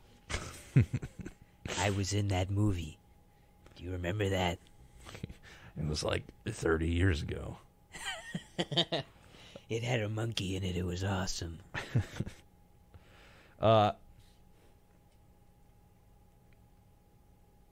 Yes, Single European Act. Basically what it did was it set the goal for European Economic Community to join together and form a singular market with a singular currency by the end of 1992. The United Kingdom had a high-speed train record. Britain's intercity 125 high-speed train sets a world record for the fastest diesel-powered train. Aretha Franklin was inducted into the Rock and Roll Hall of Fame in January of 1987. Yes! Isn't she like... Is she even rock and roll? I thought she was like R&B. Hey, that's the Queen of Soul, okay? Yeah, she gets into the Rock and Roll Hall of Fame. She gets in there. Okay, all righty then. All right. I was gonna say, I'm just like, she's not rock and roll. But to be fair, at this point, the Rock and Roll Hall of Fame is not actually rock and roll at this point. It is just musicians. The Rock and Roll Hall of Fame. You know, if you get in there, it doesn't. You know, doesn't matter if you do rock and roll or not. You're famous. Disneyland Paris. Disney Corporation are wonderful overlords whom I love so much. I love you, Mickey. You're such a great guy, Mickey.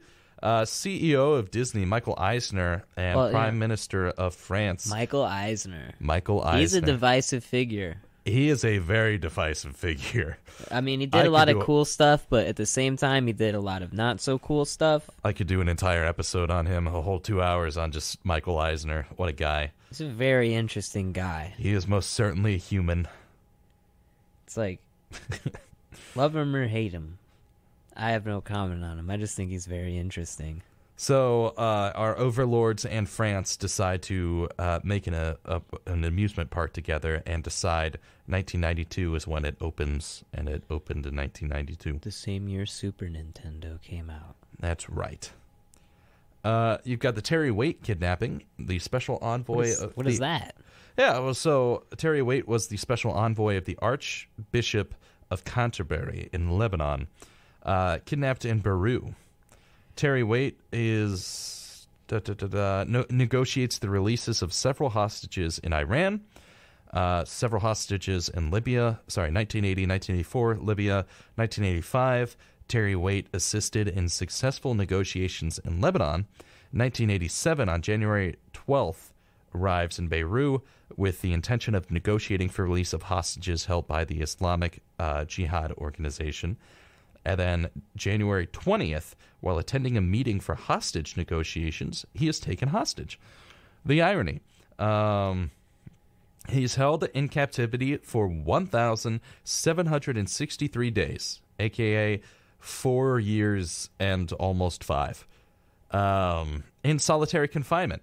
4 years in solitary confinement, 1 year not. And in 1991, he's released, which is ridiculous, you know? Yeah. Final Fantasy is released in Japan on the NES. Final Fantasy. Margaret Thatcher is elected as Prime Minister of the United Kingdom for the third time. Fox Broadcasting made its primetime TV debut. You've got the Hungerford shooting. In the United Kingdom, Michael Robert Ryan kills 16 people in Hungerford with an assault rifle and then commits suicide. World's population hits 5 billion. U.S. population is 244.6 million. World stock market crash on Monday, October 19th, 1987, with a 508-point drop, or 22.6%, which is woof. The USS Stark is attacked. It's a frigate, and it is attacked by an Iraq air-to-sea missile, which is an accident, and 37 sailors are killed. A bomb goes off in a Remembrance Day, and Enniskillen... Sorry, I've got to say it right. Enniskillen, Northern Ireland. That was Scottish. I didn't mean to do that. I mean, yeah, I offended a lot of people out there. It's okay. Klaus Bobby, Butcher of Lion, the Nazi war criminal Klaus Bobby, because no matter how many episodes we do, we have to have at least one Barbie show up. One Nazi show up, who is, a war criminal being tried for whatever. Yeah, he's found guilty of crimes against humanity. Not a surprise. Blah, blah, blah. There's a Midwest earthquake. A rare earthquake 5.0 on the Richter scale on June 11th affects 14 states in the Midwest and parts of Canada. But we don't talk about them as much. And from there, we're gonna hop off to what we call 1980. Before we do that, I just want to make sure. Yeah, sure. Well, 1988. We'll do that. We're running out of time anyway, so why not? 1988. So the inflation rate goes up 4.08%. Yeesh. Gas goes up 2 cents. It's now an average of 91 cents instead of 89 cents. And average monthly rent goes to $420. It was just at $395, and it's been like between $375 and $395. And in a singular year, it went up a lot. $25. Doesn't seem like a lot, but they have a sense of humor about it. I mean, it's kind of a funny number, you know. Oh yeah, it's one of those funny numbers. Wow. There's a lot in here. Inf Treaty, which is the Intermediate Range Nuclear Forces Treaty between United States and Soviet Union, which basically says, hey, let's just eliminate short-range and intermediate-range nuclear and conventional missiles and not use them against each other. Burma has the 8888 pro-democracy protest. Uprising takes place in Burma, Myanmar. During August, a nationwide pro-democracy demonstration was held in opposition to the military rule that happened and has been happening since 1962. Canada hosts the Winter Olympics from February 13th to February 28th. Pakistan, Benazir Bhutto. He's elected prime minister. Not as interested in this stuff quite as much. Afghanistan, Soviet Red Army withdraws, which is nice because they had been in there for a few years. World Expo 88 comes to an end during October news events. Expo 88 began in April of 1988 and was held in Brisbane, Queensland, Australia. The Expo hosted more than 15 million attendees during its run, and there were 35 countries that participated. The theme of the fair was Leisure in the Age of Technology. The Expo was also a part of the celebrations for the Australian bison. The Australian bison? No, not the Australian bison. Bicentenary. I don't know why I saw it, and I'm like, that's not a word. And I'm like, yeah, it is. It included attractions like a monorail, an amusement park, a sculpture park, and Japanese garden, among much more, across the 98-acre fairgrounds. The U.S. space shuttle program resumes 2.5 years after the Challenger disaster, because everyone was like, do we want to go to space after blowing up a teacher? And other people, but, teacher. Iraq, loving these guys right now. The Iraq war ends after 8 years and 1.5 million dead. They then carry out a poison gas attack on the Kurds. Armenia has an earthquake. Scotland has a bombing. A Libyan terrorist bomb explodes on Pan Am jet over Lockerbie in Scotland on December 21st, killing everyone aboard and 11 people on the ground. Australia bicentennial. A new drug appears. Here we go. In America. Sounds like you're talking about a new Pokemon. A new drug appears. New challenger approaching. Crack. Oh. Yay! You want to know who did that one? The CIA. Sorry, I gotta move this and adjust. I just muted you real quick and just want to make sure. You can thank the CIA for that one. Yeah. I mean, I don't know about in making it, but definitely distributing it. This is your brain. This is your brain when the CIA forces you to take drugs. Why do they keep doing that? What? CIA, they're like, all right, we've got a great idea. We're going to go assassinate all these people. Now we're going to introduce the worst drug we've ever done. Now we're going to go assassinate these people. Now we're going to introduce another drug. They don't know what they're doing half the time. They're just going around killing people and saying we're going to get our people really hyped up on drugs. Because CIA. They're evil little people. And CIA and FBI, why are you guys doing that? FBI, you know, why you got to keep assassinating people? Why you got to keep doing that? Stop it.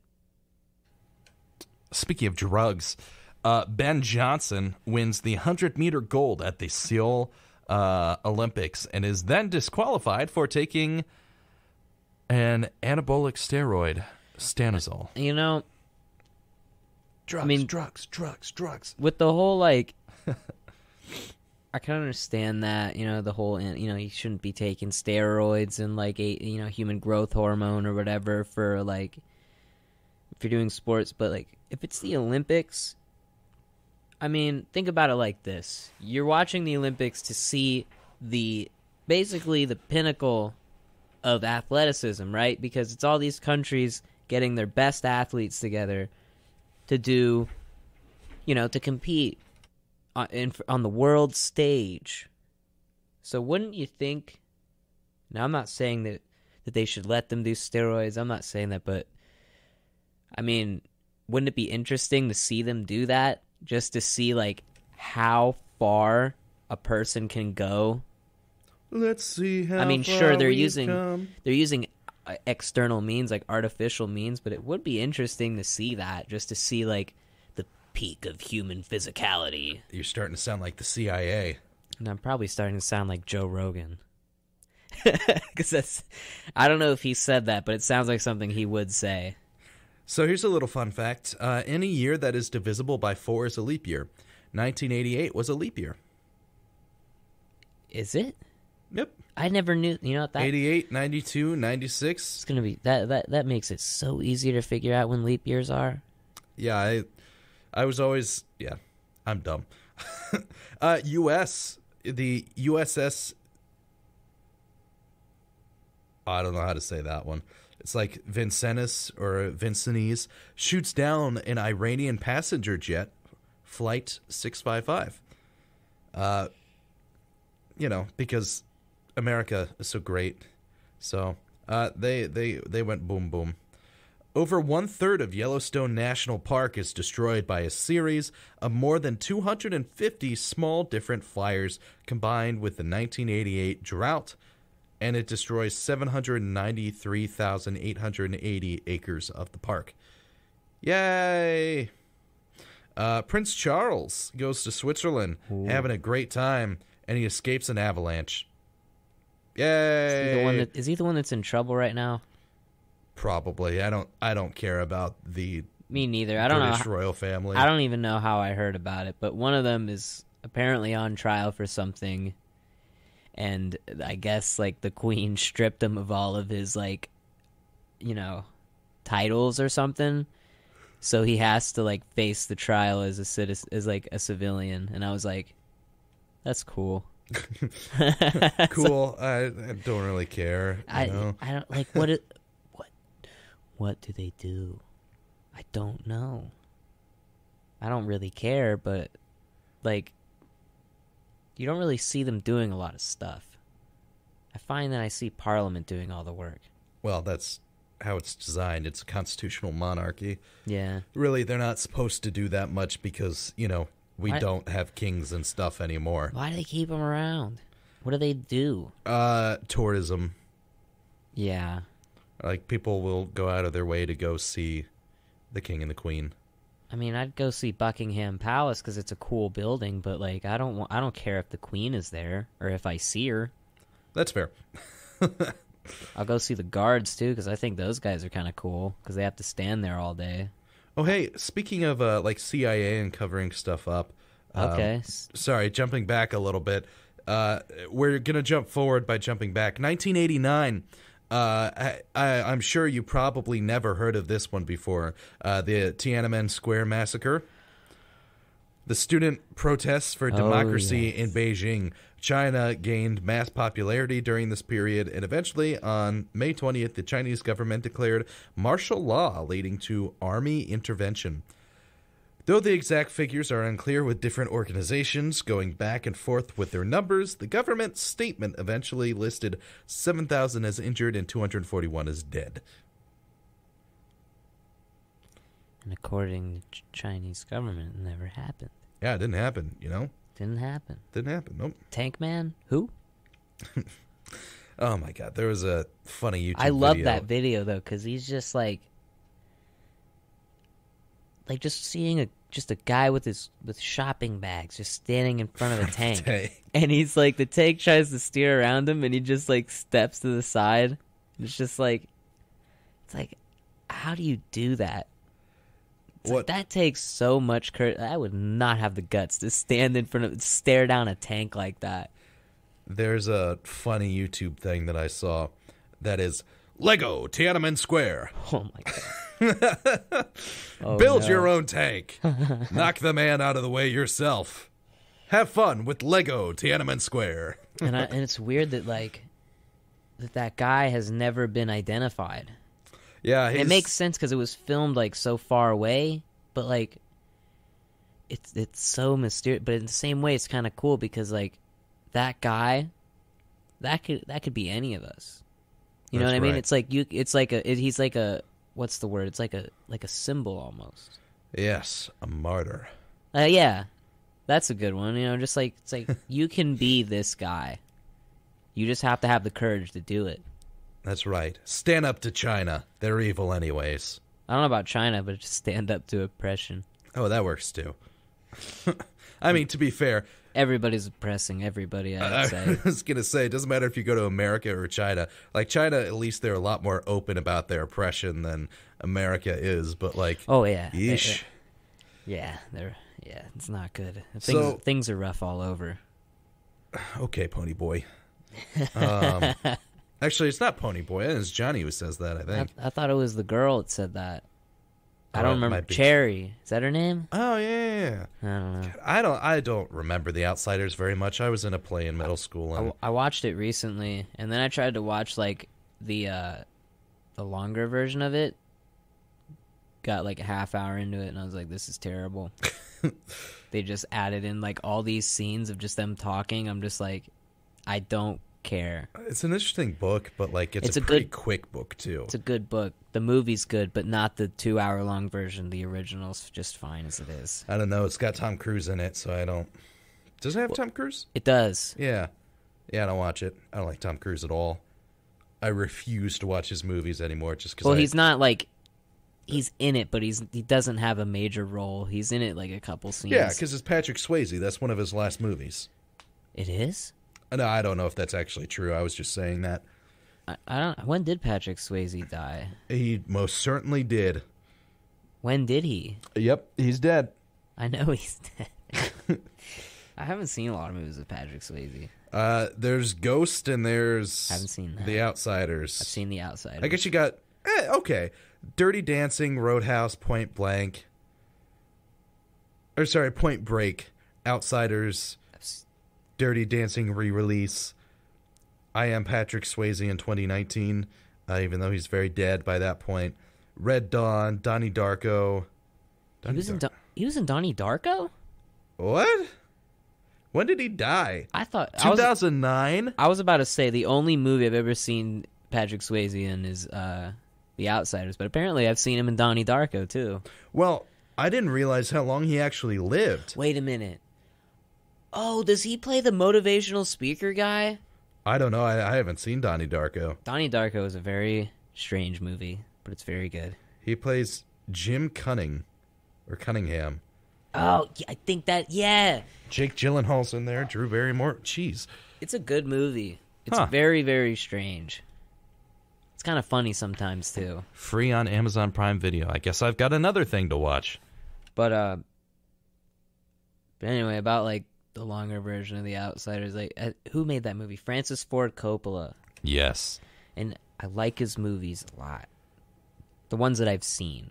I've seen Apocalypse Now, and I've seen the Godfather movies, and I've seen The Outsiders, obviously, but, like,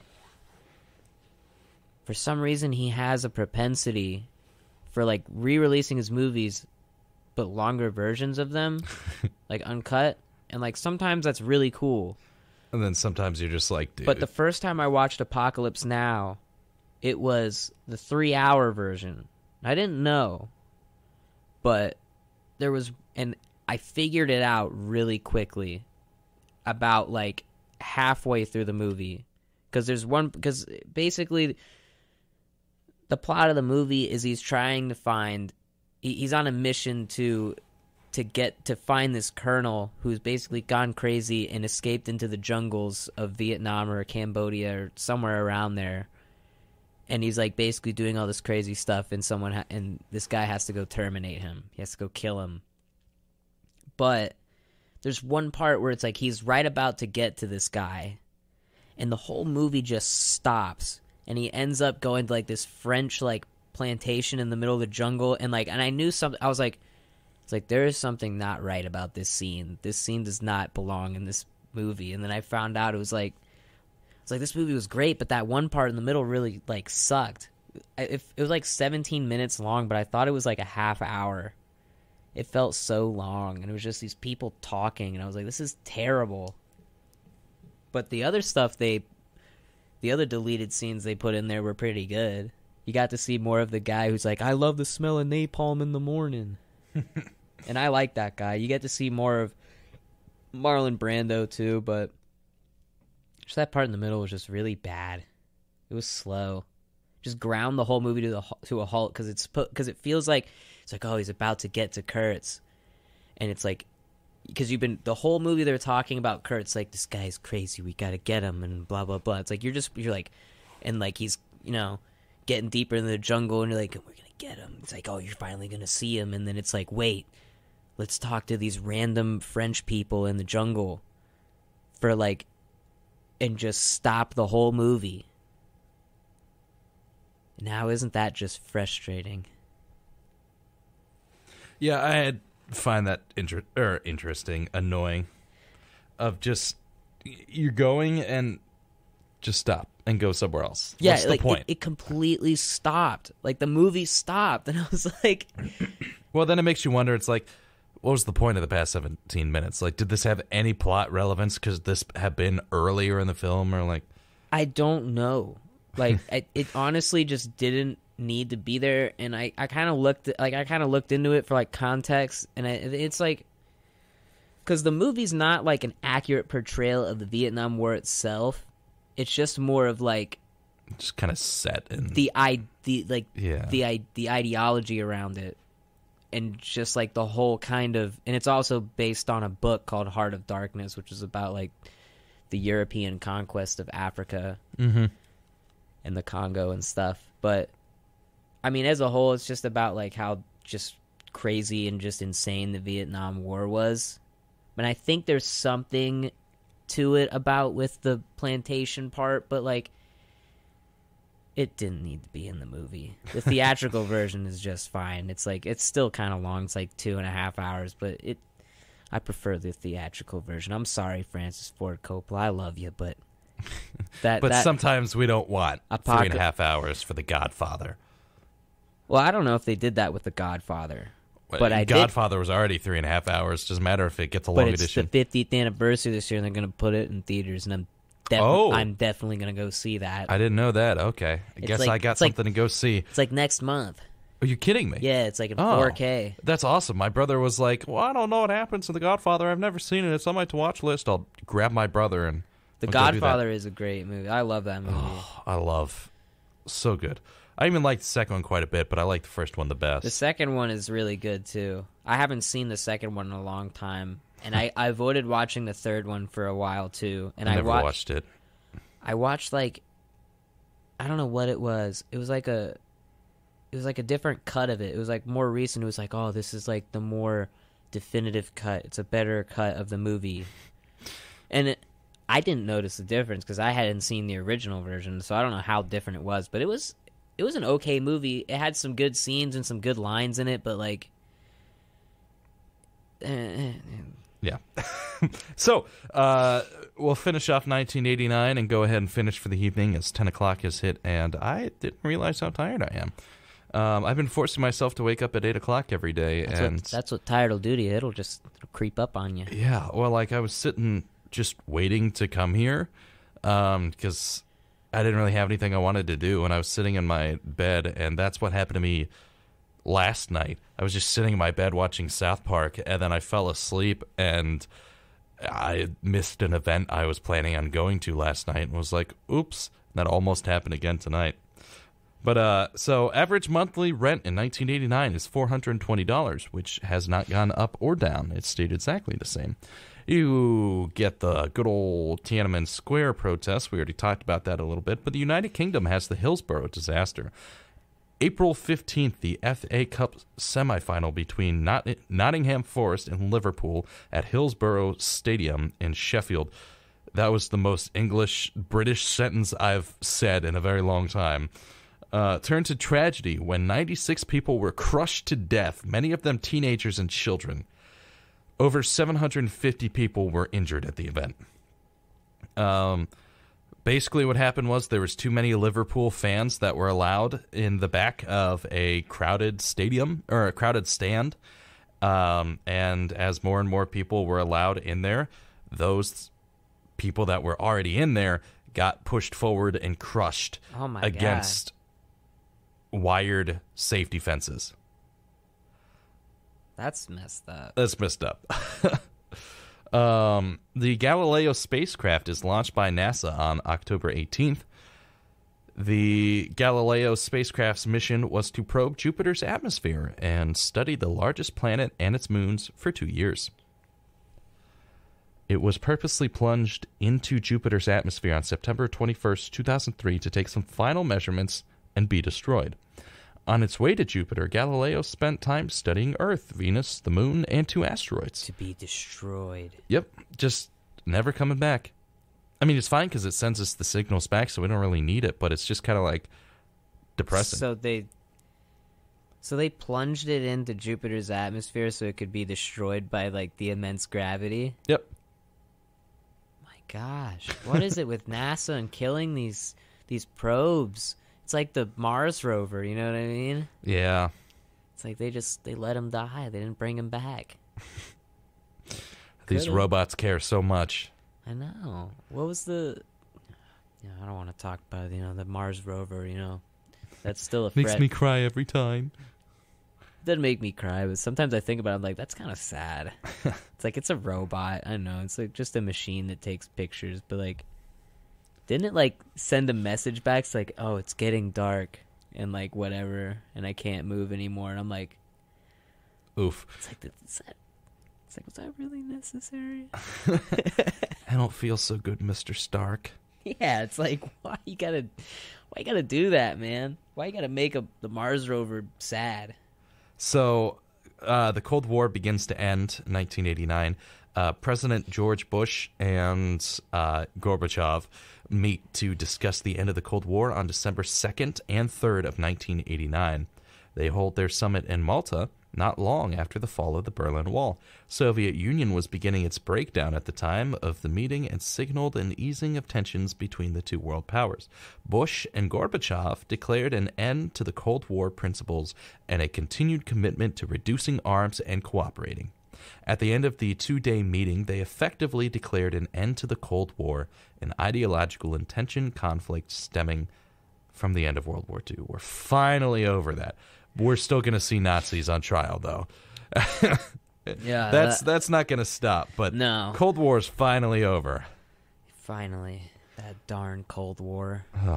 Oh, here's a fun one. Speaking of World War II, Japanese Emperor Hirohito dies at the age of 83. Ending a 63-year-long reign. 63 years? Yep. Oh, my God. I would not want to run a country for that long. Well, yeah, Hirohito was leader in the face of Japan throughout its massive imperial expansion and militarization in the 1920s and throughout World War II. He oversaw the nation's recovery following the war and ushered in a new era of peace and prosperity, which saw Japan grow from the world's 9th largest economy to the 2nd largest by the time of his death. That's a jump. Also America. just gonna say, it was not all Hirohito. Yeah. That was a lot of American doing. Probably other people too. Yeah, quite a few other people too, but like just with how close America and Japan got at that time. They became buddies. It's like, hey, we blew you up. Let's be friends. Well, I mean, they didn't really have a choice. They were like, we are going to make everyone Japanese. America comes in and says, you're American now. The Japanese are like, well, we can't argue with that. Just like, remember when we, like, kind of, killed your people? Invented a doomsday machine and just dropped it on your country twice in, like, the span of a week. Oh. And then they're just like, yeah, let's be friends. It's like, yeah, you better. That's a good answer, America said menacingly. Yes, I want to be your friend. You're going to be my friend, Japan. 1978, there's a communist coup in Afghanistan, in which Mohammed Daoud Khan was overthrown and replaced by Nur Mohammad Taraki in a communist coup. Taraki was then deposed and murdered by rival Hafizullah Amin in another coup. So a lot of back and forth right there. Funny thing is, the Soviet army then invades in 1979 and overthrows Amin, installing a Soviet-backed leader, Babrak Karmal. And I think that guy went on to live. So good for him. Game Boy release in 1989 in Japan in April and North America in July. Game Boy good. Game Boy. A few quick hitters real quick. Denmark grants same-sex couples many of the rights and responsibilities of marriage. South Africa, violence in black townships worsen and over 2,500 are killed. New prime minister in South Africa. Czechoslovakia Velvet Revolution. 200,000 protesters in Prague, Czechoslovakia, call for the resignation of the country's communist government in the Velvet Revolution. It then has elections. It gets free elections. Russia has elections, partial elections in the USSR, as the USSR is beginning to go. Germany has protests on either side of the Berlin Wall, bring about the collapse of the East German government in the Berlin Wall as it is breached and eventually dismantled, and the Brandenburg Gate open. There are world China sanctions after the Tiananmen Square incident. George Bush Sr., becomes the President of the United States. The United States Supreme Court ruled on June 21st that flag burning is a form of political protest and an act of protected free speech under the First Amendment of the U.S. Constitution. That's good. Let's see. Ted Bundy is executed in Florida's electric chair. Good. He's bad. Yes. UK 737 crashes on an M1 motorway. UK Sky TV is launched in the UK. I already talked about the Hillsborough disaster. Stonehenge. Police arrest 250 people for celebrating the summer solstice at Stonehenge. Were those the hippies you were talking about? No, hippies were 4 years earlier. They were 1985 or 86. Summer solstice. I mean, I imagine probably had something to do with hippies too. I would go there. I would have checked that out just to see what they were doing. Civil war in Lebanon increases between Christian and Islamic fundamentalists. And that's kind of where we end. 1989 is a pretty chill decade besides 86 with all the boom booms. Yeah. But other than that, like it was pretty okay, you know? Yeah, it wasn't bad. It wasn't bad. You know, I don't understand why everyone's so obsessed with it. Whoa, but like, what was that? Yeah, that was me unplugging my laptop, not realizing that my laptop was still on, or at least connected to the board. So sorry about that. That was awesome. Sorry, audience. That was a cool sound. So I getting very, very tired. Yeah, me too. So it is 10:15. We've been going for 2 hours and 8 minutes. That's right. We're always going overtime. That's right. It doesn't even matter. This semester, I told them from 8 p.m. to 10 p.m. That is our time block. I gave us 2 hours, and we're still over. And we lied. We lied. You're listening to Retrospection Radio Hour. Tune in with us next week, next Friday, from 8 p.m. to 10 p.m. Also, Retrospection Radio Theater is going to be releasing a new episode soon. So please keep out for that. Every 2 weeks, the 15th of every month, and the final day of every month. From there, it is 97.5. You're listening to 97.5 WOBN, The Wild Card, right here in Westerville at Otterbein, Ohio. Right here in Otterbein at Westerville, Ohio. I have been Noah. And I have been Nate. And we are now done.